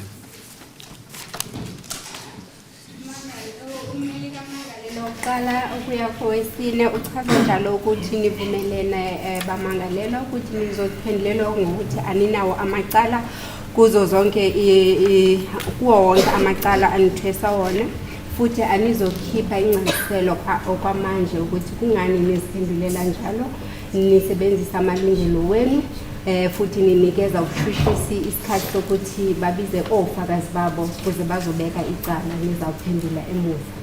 Ngaba kunjalo. 1, 2, 3, 4. Nawe umangalelo wesihlanu usho njalo umneli wakho. Izwakele. They all understand, my lord.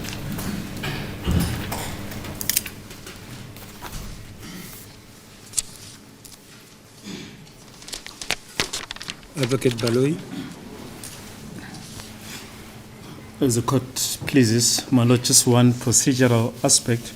The court would have realized that the incident happened in Vosloorus, in Boksbeek, which falls within the area of jurisdiction of the Director of Public Prosecutions in Johannesburg. The National Director of Public Prosecutions has issued a directive that this matter be investigated and that the prosecution should take place in the area of jurisdiction of the Director of Public Prosecutions in Pretoria. I know that, my lord, in terms of the Superior Courts Act, it doesn't really matter. There's one division, one Gauteng division, with the main seat in Pretoria and local seat in Johannesburg, and that the matter from, any of, either the main seat or the local seat can be had at any of the places. I'm in possession of this directive dated 9 February 2020. I don't think, my lord, it's necessary to hand it up, but if my colleagues want to have sight of the directive, I'm in possession of Yeah, the... you might give me some as a court, please. Perhaps maybe one time should to just have then... to gloss over it. Yeah, One just... question, my lord. Before that directive or that letter is handed to the court, we need to have sight of that directive. That's the procedure Okay. that needs to be followed, my lord. I took it that he has already That's shown the me. court. No. Okay. So, I never thought it would be an issue at all. It's just a procedural... Yeah, whatever you have, pass Yes. it by them. I Yes. think that's the only Yeah. procedural As way to do it. Can you show them? I've already given them copies, my lord.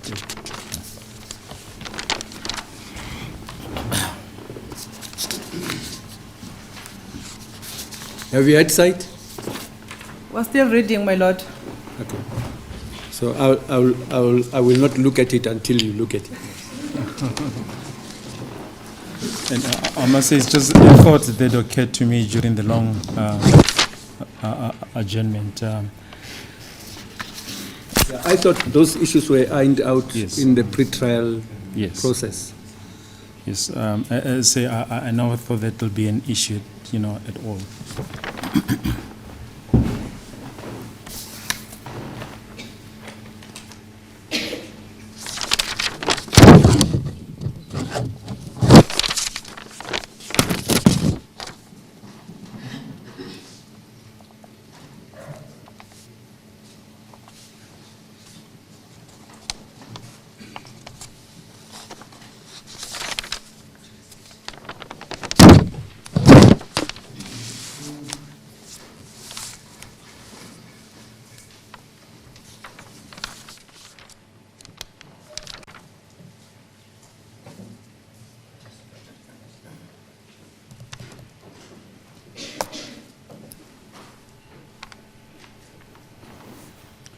Thank you, my lord.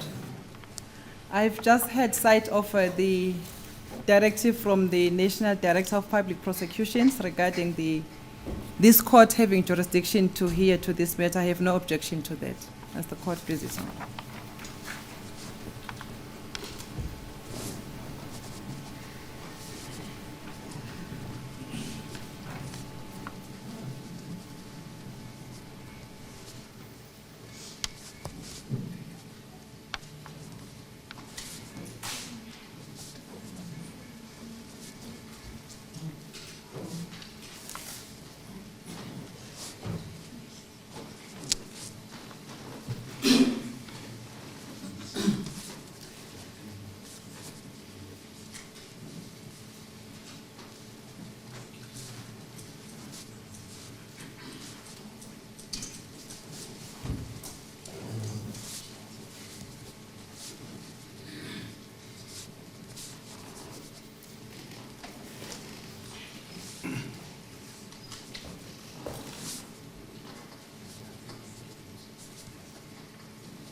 Advocate Tefo?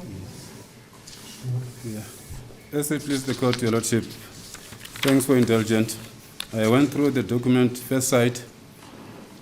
It's opportune moment after having read the document that brought by my learned colleague Advocate Valoy, the state. It's opportune moment to inform this honorable court, your lordship, that in this matter, other than this case, 636, there is another case, 375, of the same incident of the murder of Senzo Meyiwa, or the incident that happened at the same address for the reason that we are in this court for.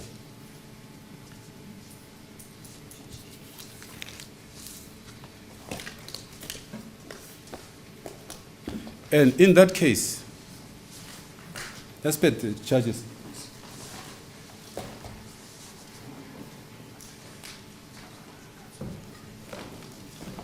Are you saying there's another case involving the murder of Mr. Senzo Meyiwa? There is a case docket of the same incident, your lordship. Is it a murder case Yes, involving the same accused? involving the same the deceased. And the No. same- Is it involving the same accused? No, it's not involving the same accused. Actually, it's involving the witnesses in so far as charge number 3 is concerned. For the reason that I was trying to explain to the court as to the presence of the watching brief. So,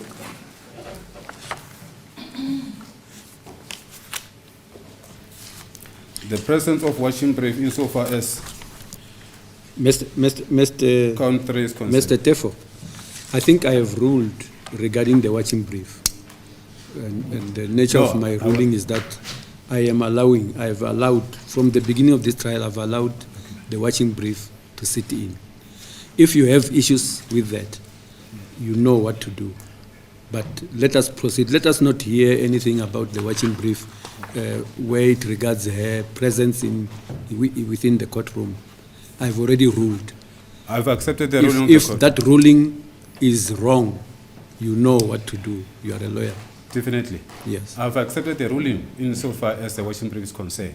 Yeah, I'm on different issue that I said. Since this document was brought, then it gives me opportunity to address the court about the second charge. I mean, the second case docket.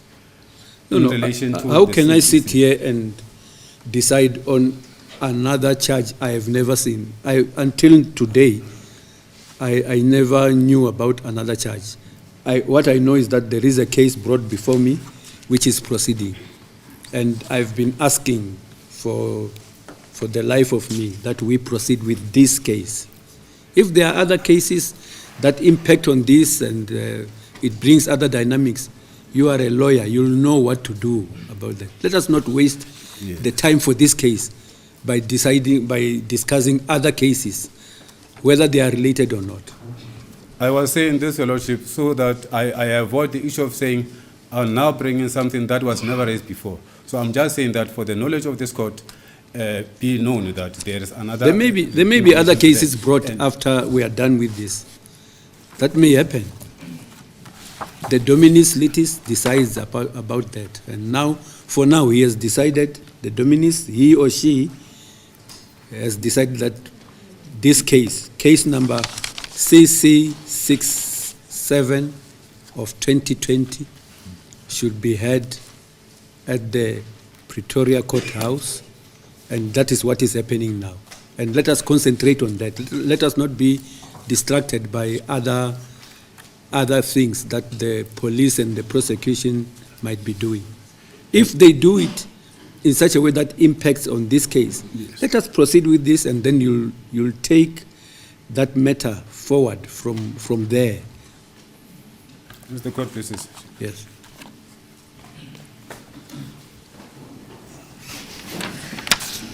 As the court pleases, the state will just formally hand up Yes, this transfer I was prevented from having sight of the directive. Yeah, it's basically, my lord, in terms of section 22(3) of the NPA Act, read with section 111 of the Criminal Procedure Act, the National Director has transferred jurisdiction in this matter to the area of Director of Public Prosecutions, Pretoria. That's in brief what the document says, my lord. It can be handed up as Exhibit AA, my lord.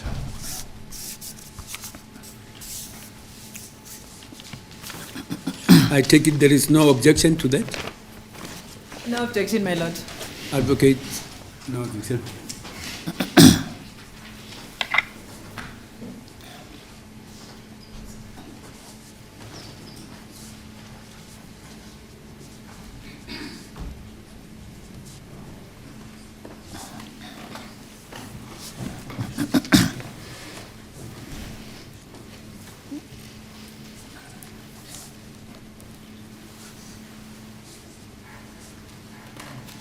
You said Exhibit AA. Yes, indeed, my lord.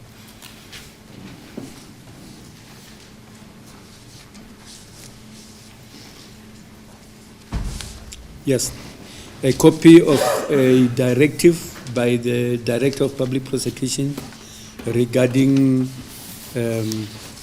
this case, and in particular concerning the nature of the case, its citation and the issues of where it will be tried is admitted into the record of the proceedings of this case by agreement as Exhibit AA.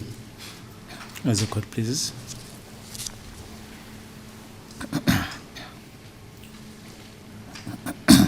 Yes.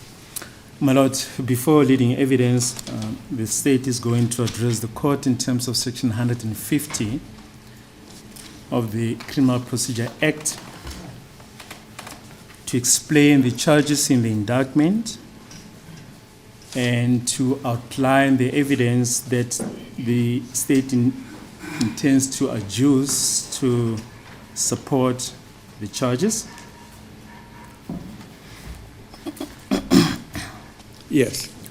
My Lord, the main charge of murder relates to the death of a well-known soccer icon who was goalkeeper of Orlando Pirates and the national soccer team, Bafana Bafana.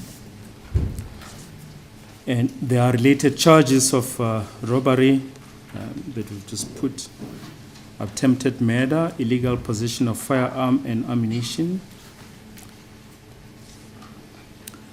The state will lead evidence that the incident occurred at house number 13511. It's in Kutlanong Street, Nzamo section, extension 11 in Foslores. Will you repeat the address? It's 13511. Yes.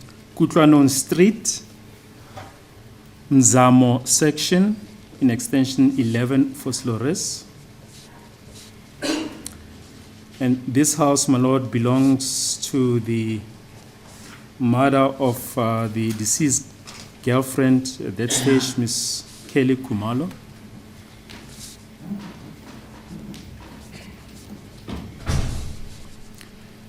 During the presentation of the evidence, we'll hand up the Google map just showing the layout of the house and the street, as the witnesses will try to explain the various positions where they were.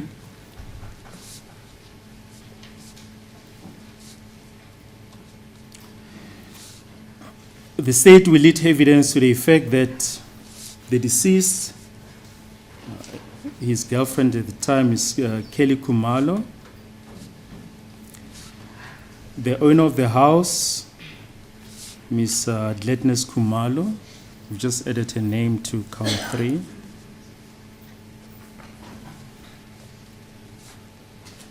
She's also known as Makumalo.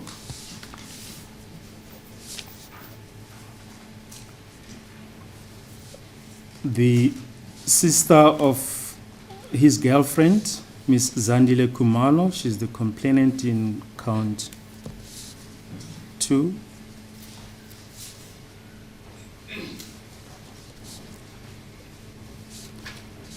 As well as a boyfriend. There is a boyfriend to Zandile Kumalo. His name is Mr. Longe Twala.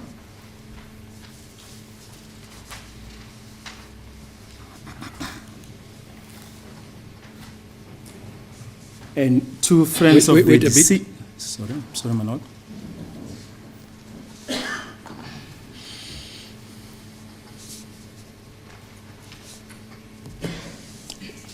You said what was the name? You said Longwe, Longwe, Longwe, Longwe, Twala.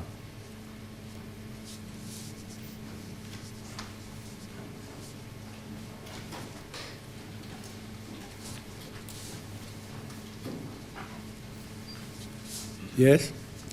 And 2 friends of the deceased, namely Mr. Mtokosizi Also Twala, he's also Mr. Twala. Mtokosizi Twala.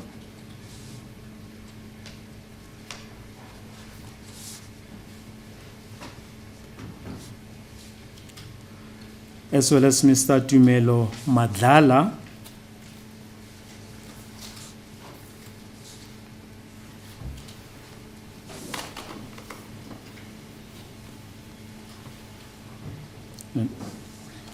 Yes. The state will lead evidence that Mr. Tumelo Madlala had just come up from Durban at the request of the deceased to visit him.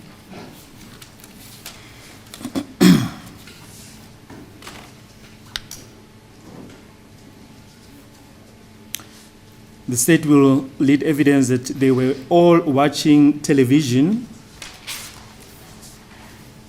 in the lounge at the address that I've just mentioned and enjoying themselves.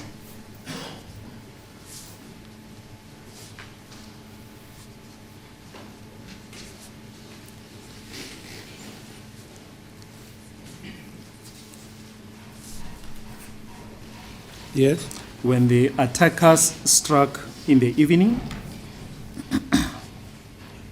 demanding cell phones and money.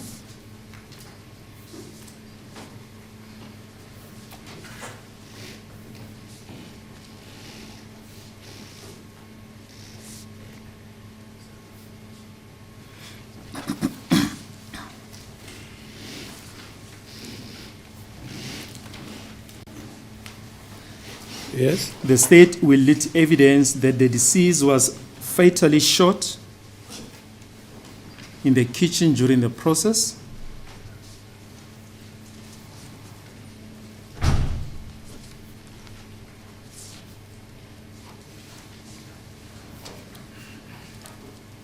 Yes. That the deceased was rushed in his own car, driven by Mrs. Kelly Kumalo, to the nearby Butsilong Hospital in Vosloorus.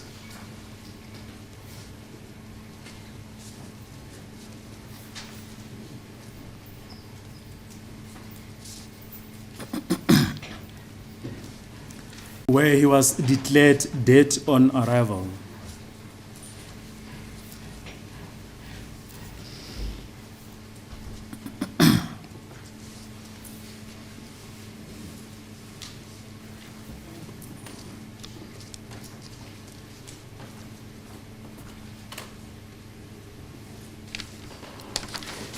In broad outline, my lord, the state intends to adduce the following evidence in support of the charges in the indictment.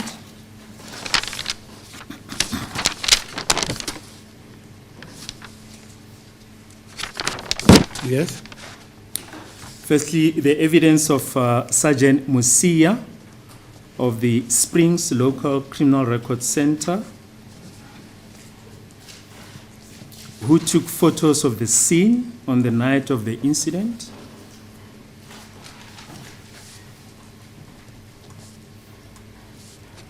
Yes. And compile a sketch plan of the house and points where he collected certain exhibits.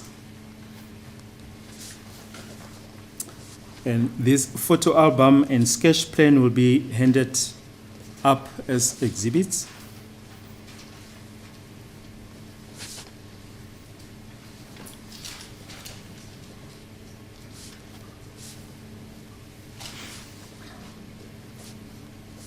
Yes. Evidence will also be led to the effect that he collected a bullet fragment on the kitchen floor.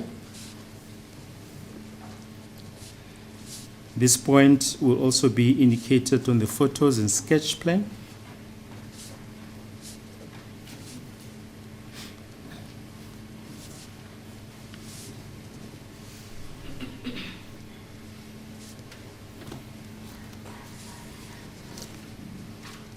Evidence will also be led, my lord, that the scene was revisited again in the morning on the 27th of October, 2014,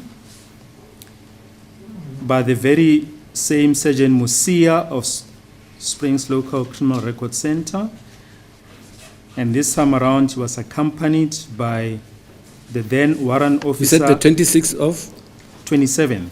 27. Yes, 27th of October 2014.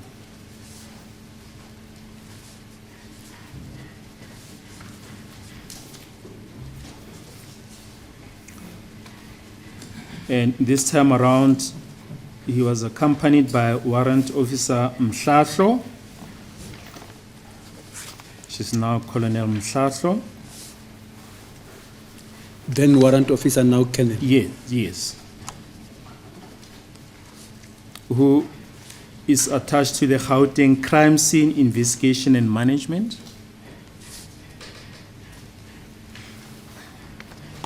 Yes.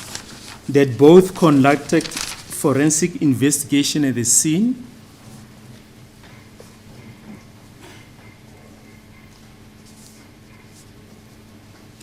with Sergeant Musia taking swabs at various places in the house for the purpose of DNA testing.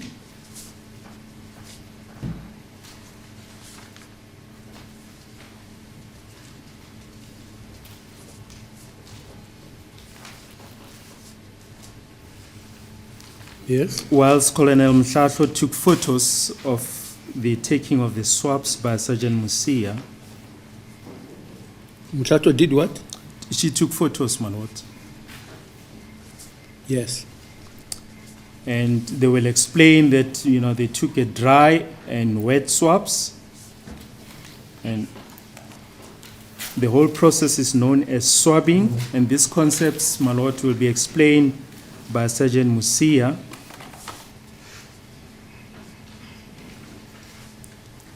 He will also explain the packaging thereof of the swabs that were taken, and they'll also be depicted on the photo album that's going to be handed up.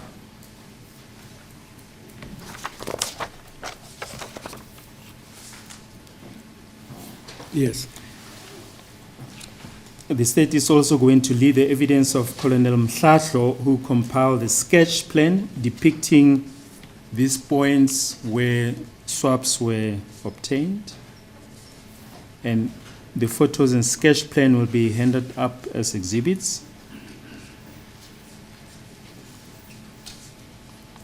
The results of all DNA samples will also be handed up as exhibits.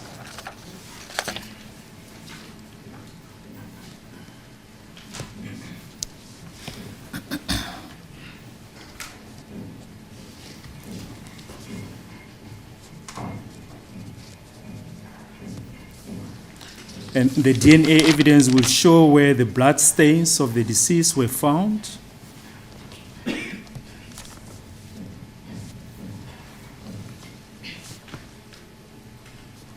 Which in turn will show the movement of the deceased after being shot near the kitchen door and where he collapsed in the TV room, where he initially was with the 6 other people.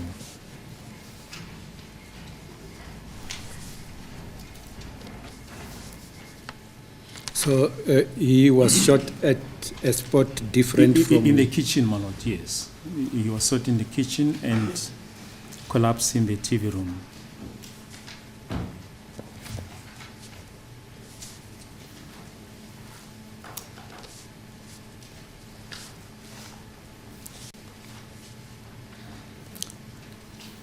And more importantly, my lord, the state will lead evidence to prove that, or to show that Sergeant Musia and Colonel Mhlahlo found a spent bullet on the kitchen granite top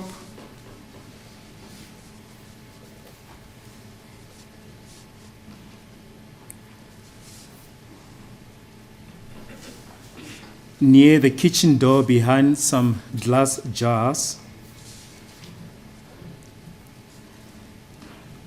And the state will lead evidence that this is where the deceased was shot. Near a what?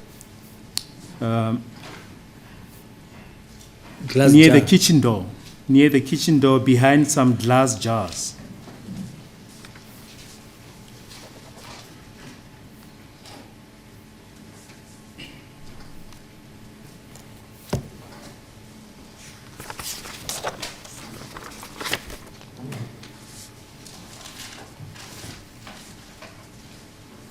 Yes.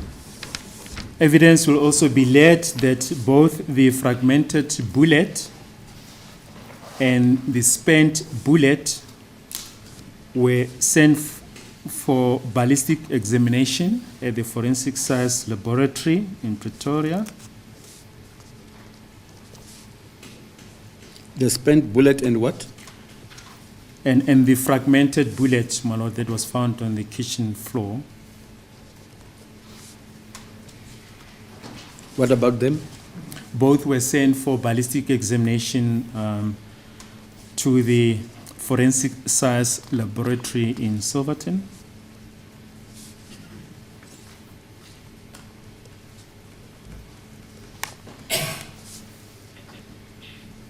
Yes. The state will lead evidence of a ballistic expert to the effect that the bullet fragment was damaged and thus unsuitable for microscopic examination. The what? The fragmented? Yes, the fragmented one.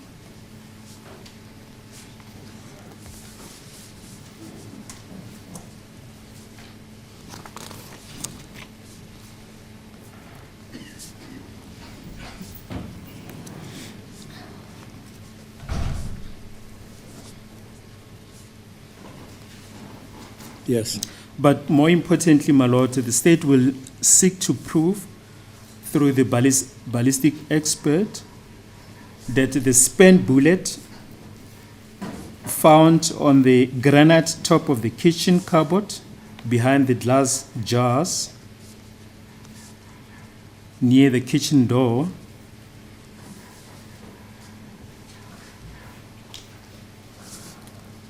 matched the firearm that was found in possession of accused number 3.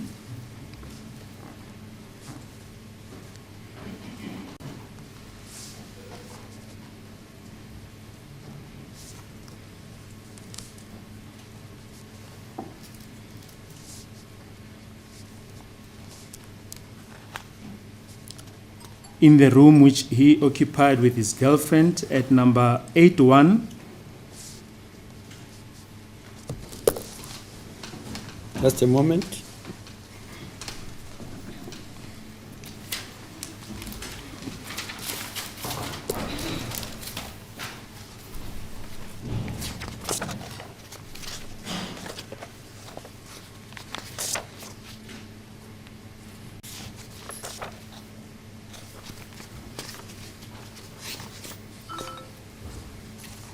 Yes. At number 81, Can you Persimmon start Street. that one afresh? Sorry? Can you start that? As that the court paragraph? pleases, the state will seek to prove through a ballistic expert that the spent bullet found Yeah, on no. You told me about the spent bullet matched a Yes. firearm that was found in the possession of accused number 3. 3, yes. Yes. And this firearm was found in the room which he occupied with his girlfriend at number 81 Persimmon Street in Malvern in the Cleveland area. Persimmon is P-E-R-S. Wait.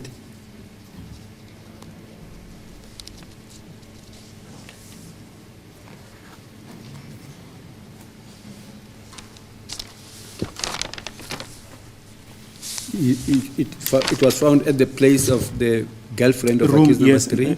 at the Where- room that he rented with his girlfriend Yes. at number 81 Persimmon Street. Can you spell that one? Is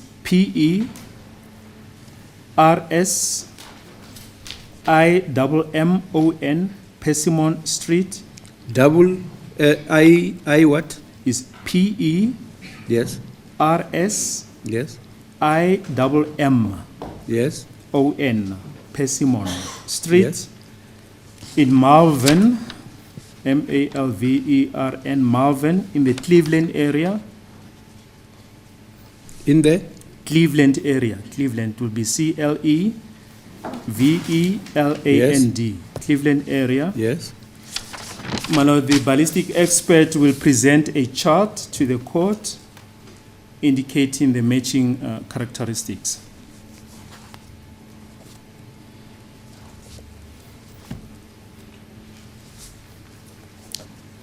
The state will further lead evidence to seek to prove that the cell phone of accused number 3 was confiscated upon his arrest.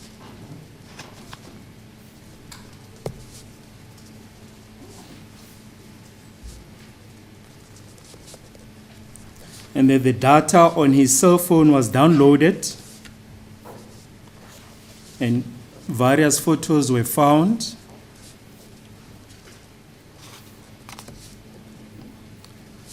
Inter alia, a photo depicting that very same firearm that matched the bullet that was found on the kitchen cupboard, with the caption, "My killing machine."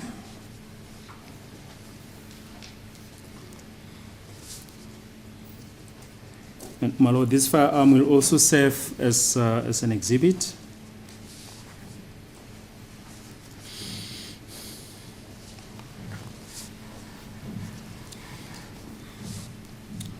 The state will lead evidence, my lord, that the incident was planned at the nearby Fossilores hostel.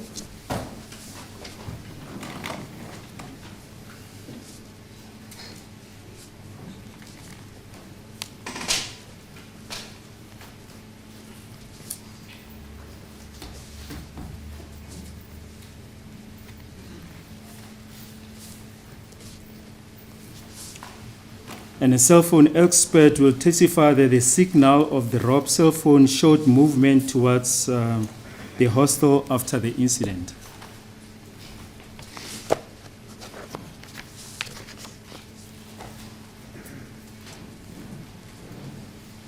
What is it that showed the movement?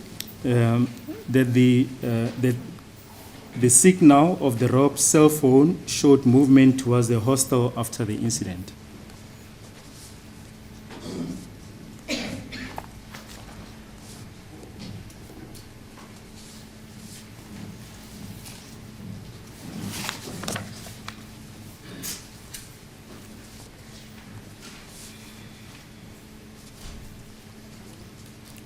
Let us understand this clearly. What you mean is that, like I have my cell phone here. Yes. It speaks to A tower. tower. A certain tower, yes. Usually the nearest or Yes, the yes. next nearest. Yes. And that, as I have it, as I move, It communicates it with is not various towers. it is not glued to one tower. Yes. My cell phone will then speak to different towers as I move. Indeed, my lord. And what we are saying is that regarding this incident, after the incident, this cell phone, which spoke to a particular tower, Yes. proved through its contact with towers or with one tower Yes. that the cell phone, after the incident, the cell phone moved In the direction of the hostel. in the direction of the hostel. Indeed, my lord.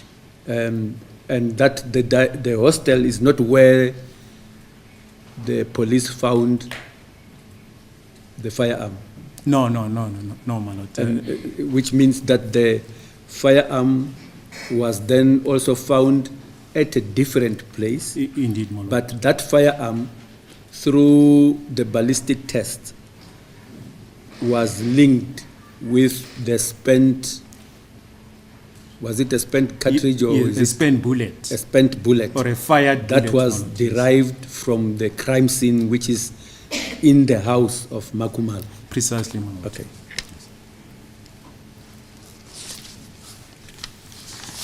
The state will also lead the evidence of a forensic pathologist who conducted the post-mortem on the deceased. Evidence of who? A pathologist, a forensic pathologist. This is now the doctor who conducted the post-mortem on the deceased, Yes. who will testify that the death of the deceased is consistent with bullet wound of the chest involving heart and lung.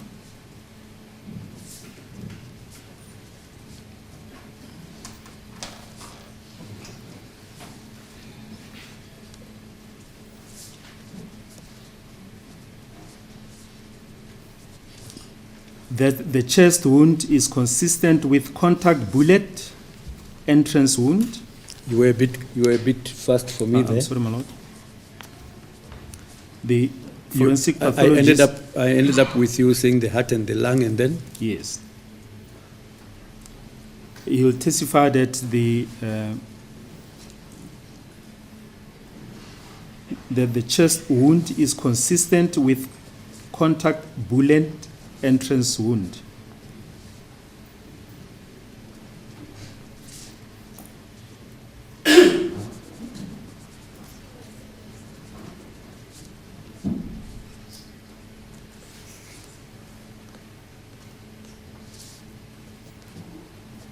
yes, And that the wound at the back of the chest is consistent with bullet exit wound with a downward trajectory.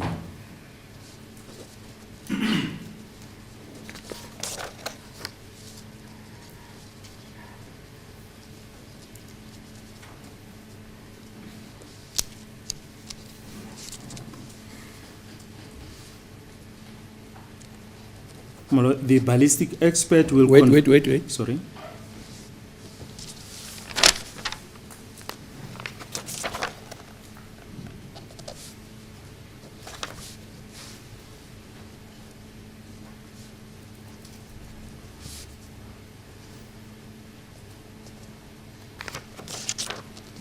And by trajectory, you mean The path, the flight the path path. of the bullet, yes. Yes, and when you say downward trajectory, you mean that after the bullet entered the Body of the body, deceased? it did not travel on an even Yes. scale. It traveled as if it is going Slight down, downward going angle. down the body. Yes. Okay. Yes. The ballistic expert will confirm that this was a contact shot.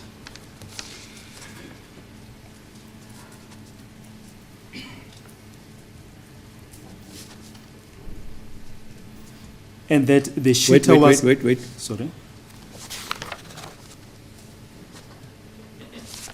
Yes.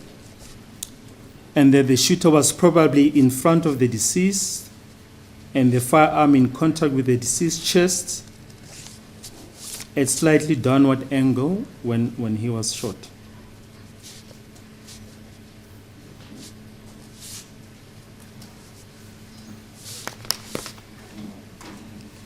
Yes.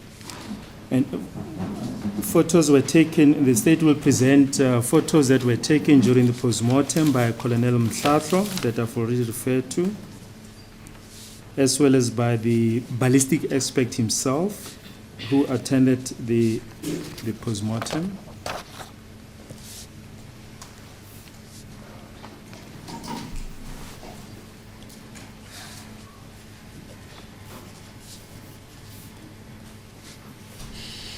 Yes. My lord, these are the crisp issues on which evidence will be adduced before you. The order of the presentation of the evidence will be as follows. First, we will call 2 police officers who attended the scene.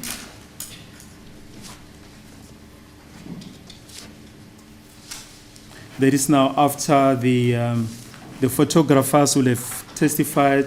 We'll first call the 2 forensic investigators, Sergeant Musia and Colonel Mhlatlo, just to hand in the photo albums.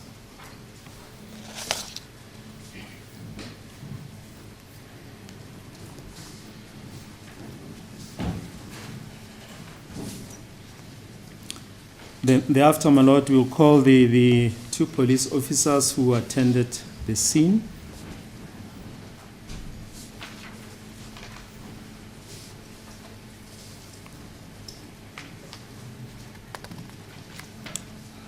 We will then call some of the people who were in the house when the incident occurred. I hope I'm not jumping the gun. So far, with what you have, will there be issues about how shall I put it? The chain About of custody. the purity of the crime scene. I say purity for lack of any Yes. better technical term. Yes. Are there issues of the purity of the... Potentially, crimes? yes, my lord. Yes. Okay.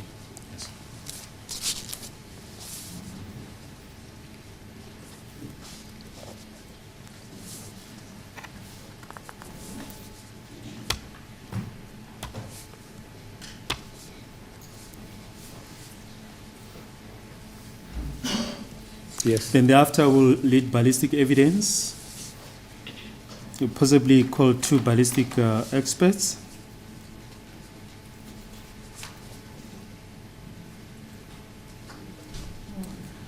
Thereafter, my lord, we'll call the medical, the forensic pathologist who carried out the post-mortem.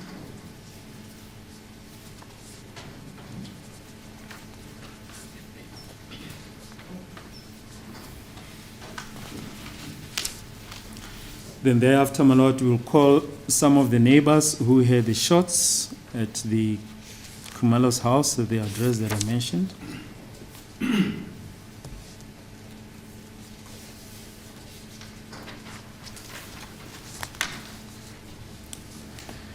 Thereafter, we'll lead the evidence of various people to whom the accused made admissions.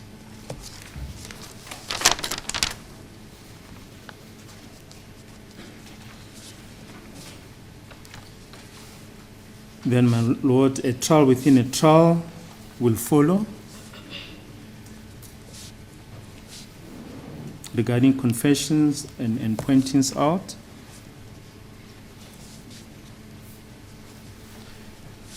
Then cell phone evidence, my lord, will be last.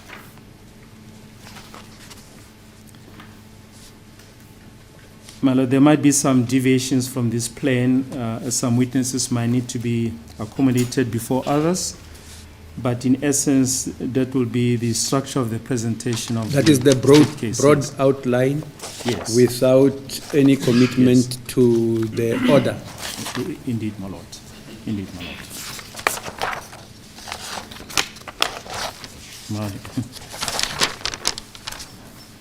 And maybe on a lighter note, Leonard Friend, for case number 5, remarked that the state is taking them by surprise. I think the words were that we are ambushing them. We just want to show them, my lord, that we're not doing that, my lord. This is the state case, and this is how the case will be presented. Yeah, well, I don't want to be the judge of that. It might be that you never took them by surprise, or you have stopped taking them by surprise. Whatever it is. Yes. Then on that note, my lord, the state then calls the first witness. I don't know what the arrangement is as far as this afternoon sitting is concerned.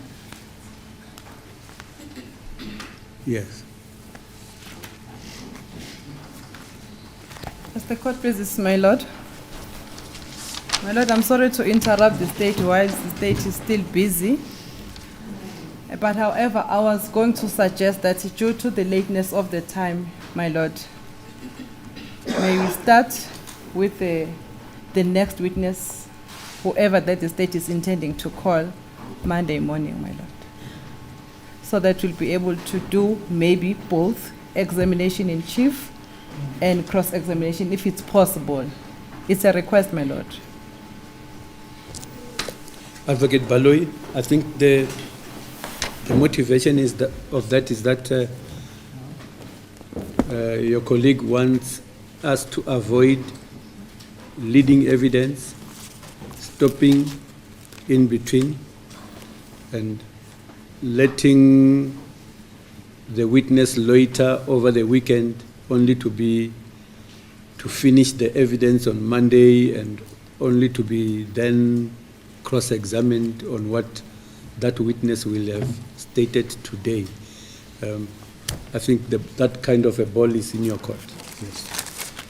Malot, we open. I think it's a sensible. I don't know what Advocate Tifa's position is, but I can't hear you.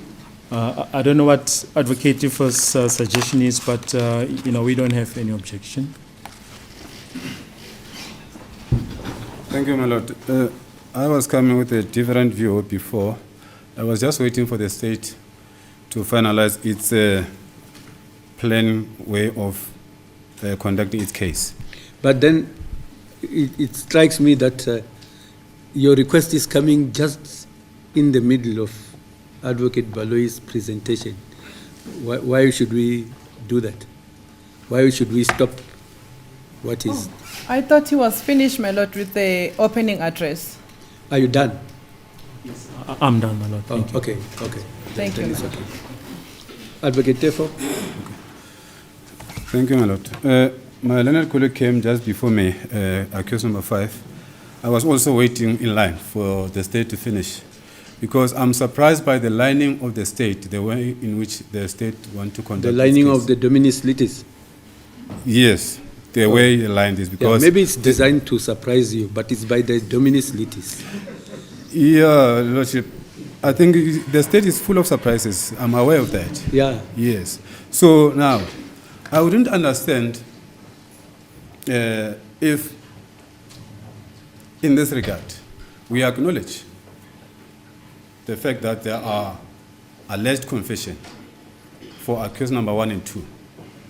And accused number 1 is not only confession, it's also pointing out. Why are you raising that? The Dominus Litis has not come up with the confessions yet. All he told us is the lineup as he designed it. May I? And whether we like it or not, that is how the Dominus Litis designed it. If I can be allowed to finish, Your Lordship, I think you'll understand where I'm going.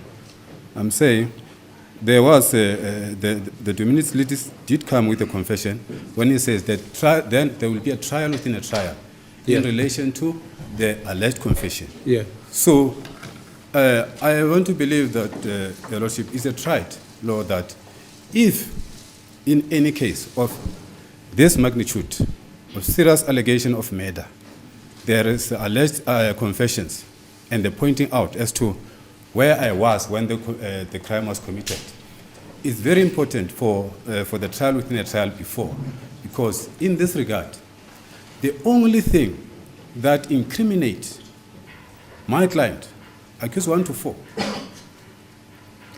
Are you aiming to dictate how he should line up his witnesses?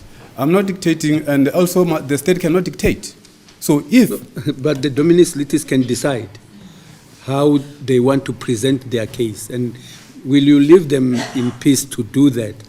If it's a wrong approach, take advantage. I do understand that, Your Lordship. Because what do you expect me to say to the state? Don't do that. Because if I can't do that, then we are wasting time. It's not for a court to correct the state. It's for the defense also to raise its own situation. Because I'm saying... How? Will you tell him to change that? Can I be allowed to finish, Your Lordship? Yes. Please. Finish. I was saying, trial within a trial is a tried law that in most of the cases, it will be the one that starts, because in this regard... In most of the cases, not in all... And for which I expect in this case. Not in all the cases.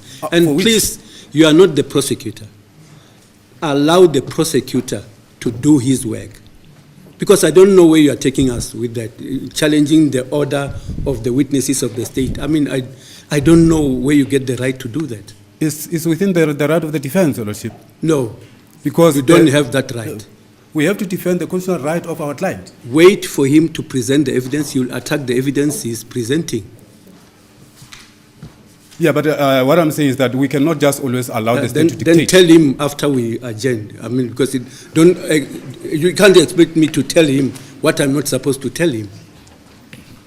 And you can't use this forum for that. It's fine. I was putting for the record that there should be known that there was supposed to be a trial within a trial. It's on record, Mr. Baloy. You are obviously going the wrong way according to Mr. Your order is wrong. I'm sorry to disappoint Advocate therefore, but this is how we're going to present the case. Yes. We can then adjourn the case to Monday, my lord. All the accused are in custody as per the previous detention facilities. The date for Monday will be the 25th of April. We are mindful of the issues that have been raised, my lord, and we'll pursue them. But accused number 3.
By agreement, this case is postponed. It is postponed now at 14 hours 36.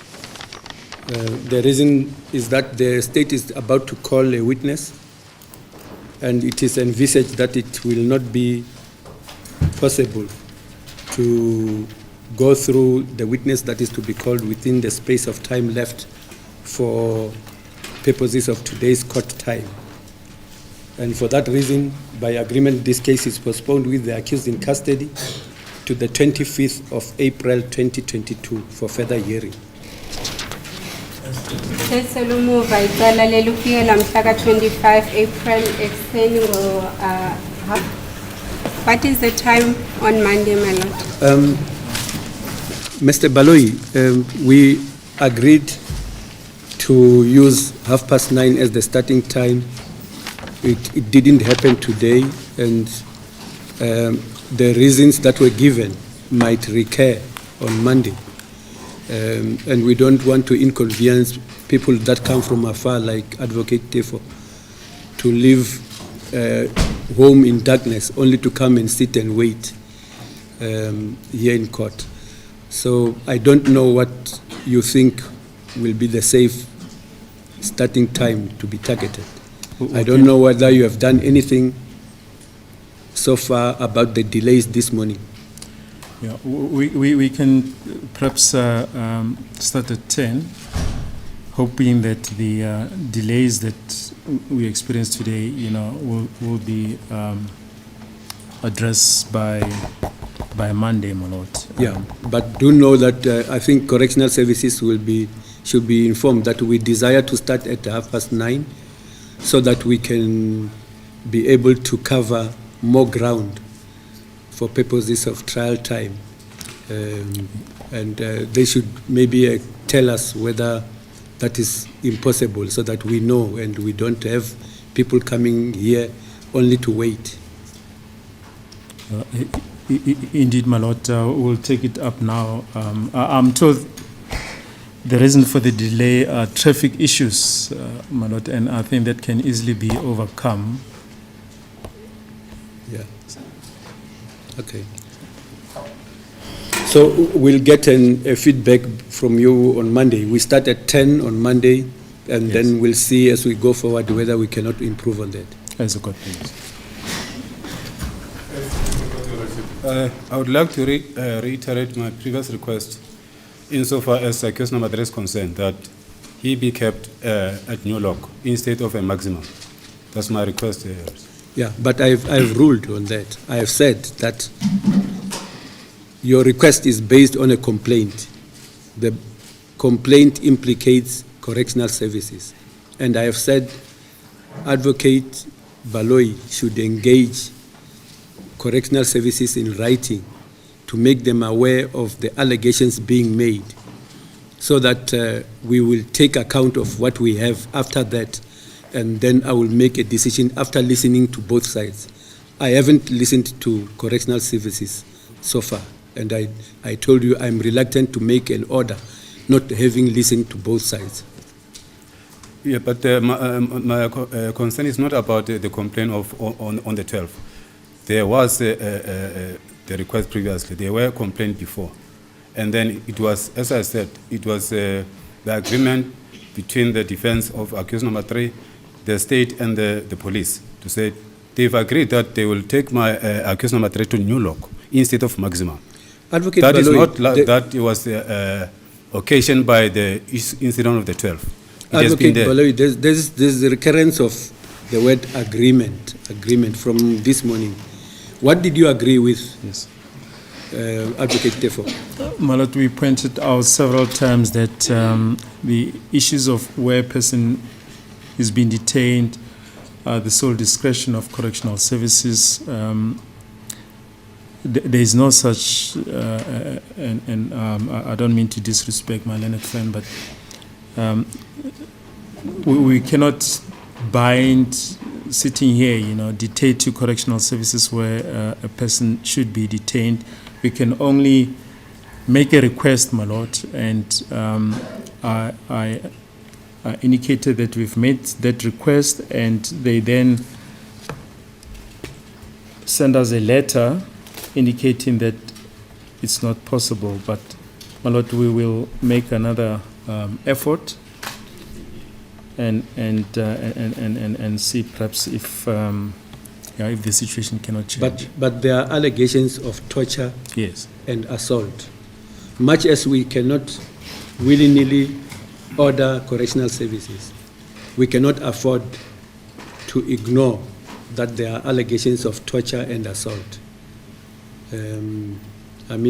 Being South Africans, you and me know that there are instances where such claims were ignored with very heavy ramifications, where lives are even lost. So I'm saying, whilst I take your point, I have to be assured that something will be done to see to it that this complaint is not ignored, and that the accused, especially accused number 3, doesn't return here on Monday saying that he was further tortured, because then we start to become part of that system that is heavily undermining the rights of accused number 3 and any of the other accused for that matter. yes. So I take very seriously. Yes. I can assure you, Advocate Baloyi, that there have been instances where people were assaulted in prison. Yes. And I can equally assure you that there have been instances where false claims were made of assault in prison. But we cannot afford to assume that this one is false. Yes. We should do something concrete that assure the safety of the rights of the accused, and that ensures that they are not assaulted and specifically tortured. It's one thing to undergo a trial. It's torturesome psychologically, but to have to contend with that and physical torture at the same time is something that should be unacceptable to all of us. Indeed, my Lord. In a civilized state that can never be, constitutional state that can never be allowed. I've been informed by my colleague that he was informed by correctional services that accused number 3 was indeed medically examined after the first complaint. We will look at those medical reports. But it's something that we'll discuss with my learned friend, and yeah, we will ensure that the matter receives the highest attention. Yeah. I think we should not take this lightly. Lordship, may I allow to approach accused number 3? Yes, can you do that?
Thank you, indulgence, Your Lordship.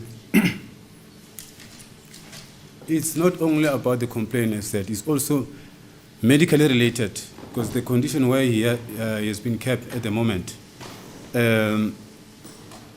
it's violating his situation in regard to that, because as compared to where he need to be kept at the New Lock, the conditions are not the same.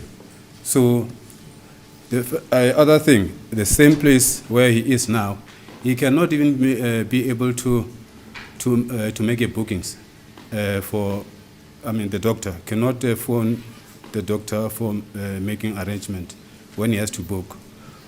The last time that he has been able to communicate with the outside world, including the doctor, it was February this year. So since then, he has been denied. His constitutional rights have been suppressed very strongly. So I hereby pleading with the Honorable Court that let Mr. Baloyi, let this not be repeated in the next appearance, Your Lordship. And I also take the directive of the Honorable Court insofar as the state has to receive them. Thank you. We'll try and get the head of prison at Kosimampuru to be here on Monday, so that we can perhaps once and for all resolve this issue. I think that will begin to address the issue, and the one about medical attention is very, very, very vital, because he is in custody. He is not in a position to determine when to consult, but there should be assurance that when medical attention is needed, he shall be able to have it. And I know that sometimes if you are in custody, it takes longer than shorter for that to happen. As the court pleases, but as we indicated, he was medically examined after the first complaint. We've asked for copies of the medical report, and we'll share them with Advocate Defo. But for now, my Lord, we just request that the status quo remain until Monday. Yeah, and also Advocate Defo, it will be very difficult for you to stand there and say accused number so and so prefers to be incarcerated at this and that prison. That cannot be the approach. That will show a kind of a non-judicial tail beginning to wag a judicial dog, and let us not allow that. If that place is unsuitable, any other place that is suitable should do, not a specific one that he mentioned. And if I make an order around that, even though the prison authorities will be surprised how I go along with such a thing. So the long and the short of it is that he is unsatisfied because of reasons which Advocate Baloyi is going to present to the prison authorities, and as to what will be the solution will depend on the outcome of that interaction. Your Lordship, is very much disingenuous for my learned colleague Advocate Baloyi to say there is no way or it's impossible for the accused number 3 to be taken at where he is, place where he is complaining about being taken elsewhere. Why it was so simple? It was so simple to take him from Johannesburg prison, transfer him without even following the procedures in terms of the Correction Service Act. But who does that? Is it not the prison authorities who do that? No, it was the police, not prison authority. The police go to the prison authorities and say, we want this. It's what has happened, yes. So as much as the head of prison may be then here tomorrow. If that happened, then it is irregular and it has to be looked at. He says that there is an investigation happening. It is very irregular, Your Lordship. Yes. Yes. But let the investigation take place. Thank you.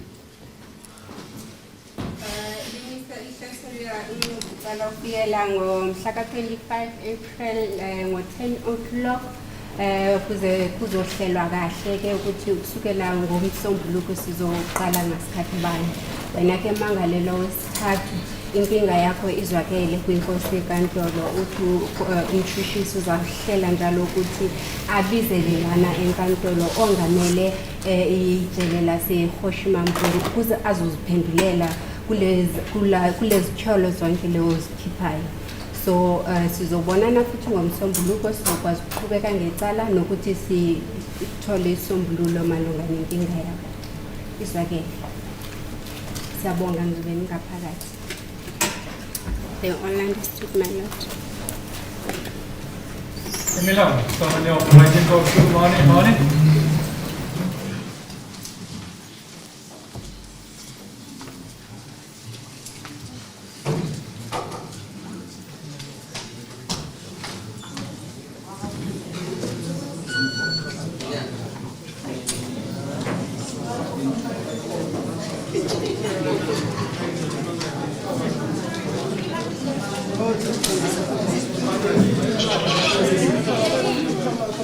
Thank you.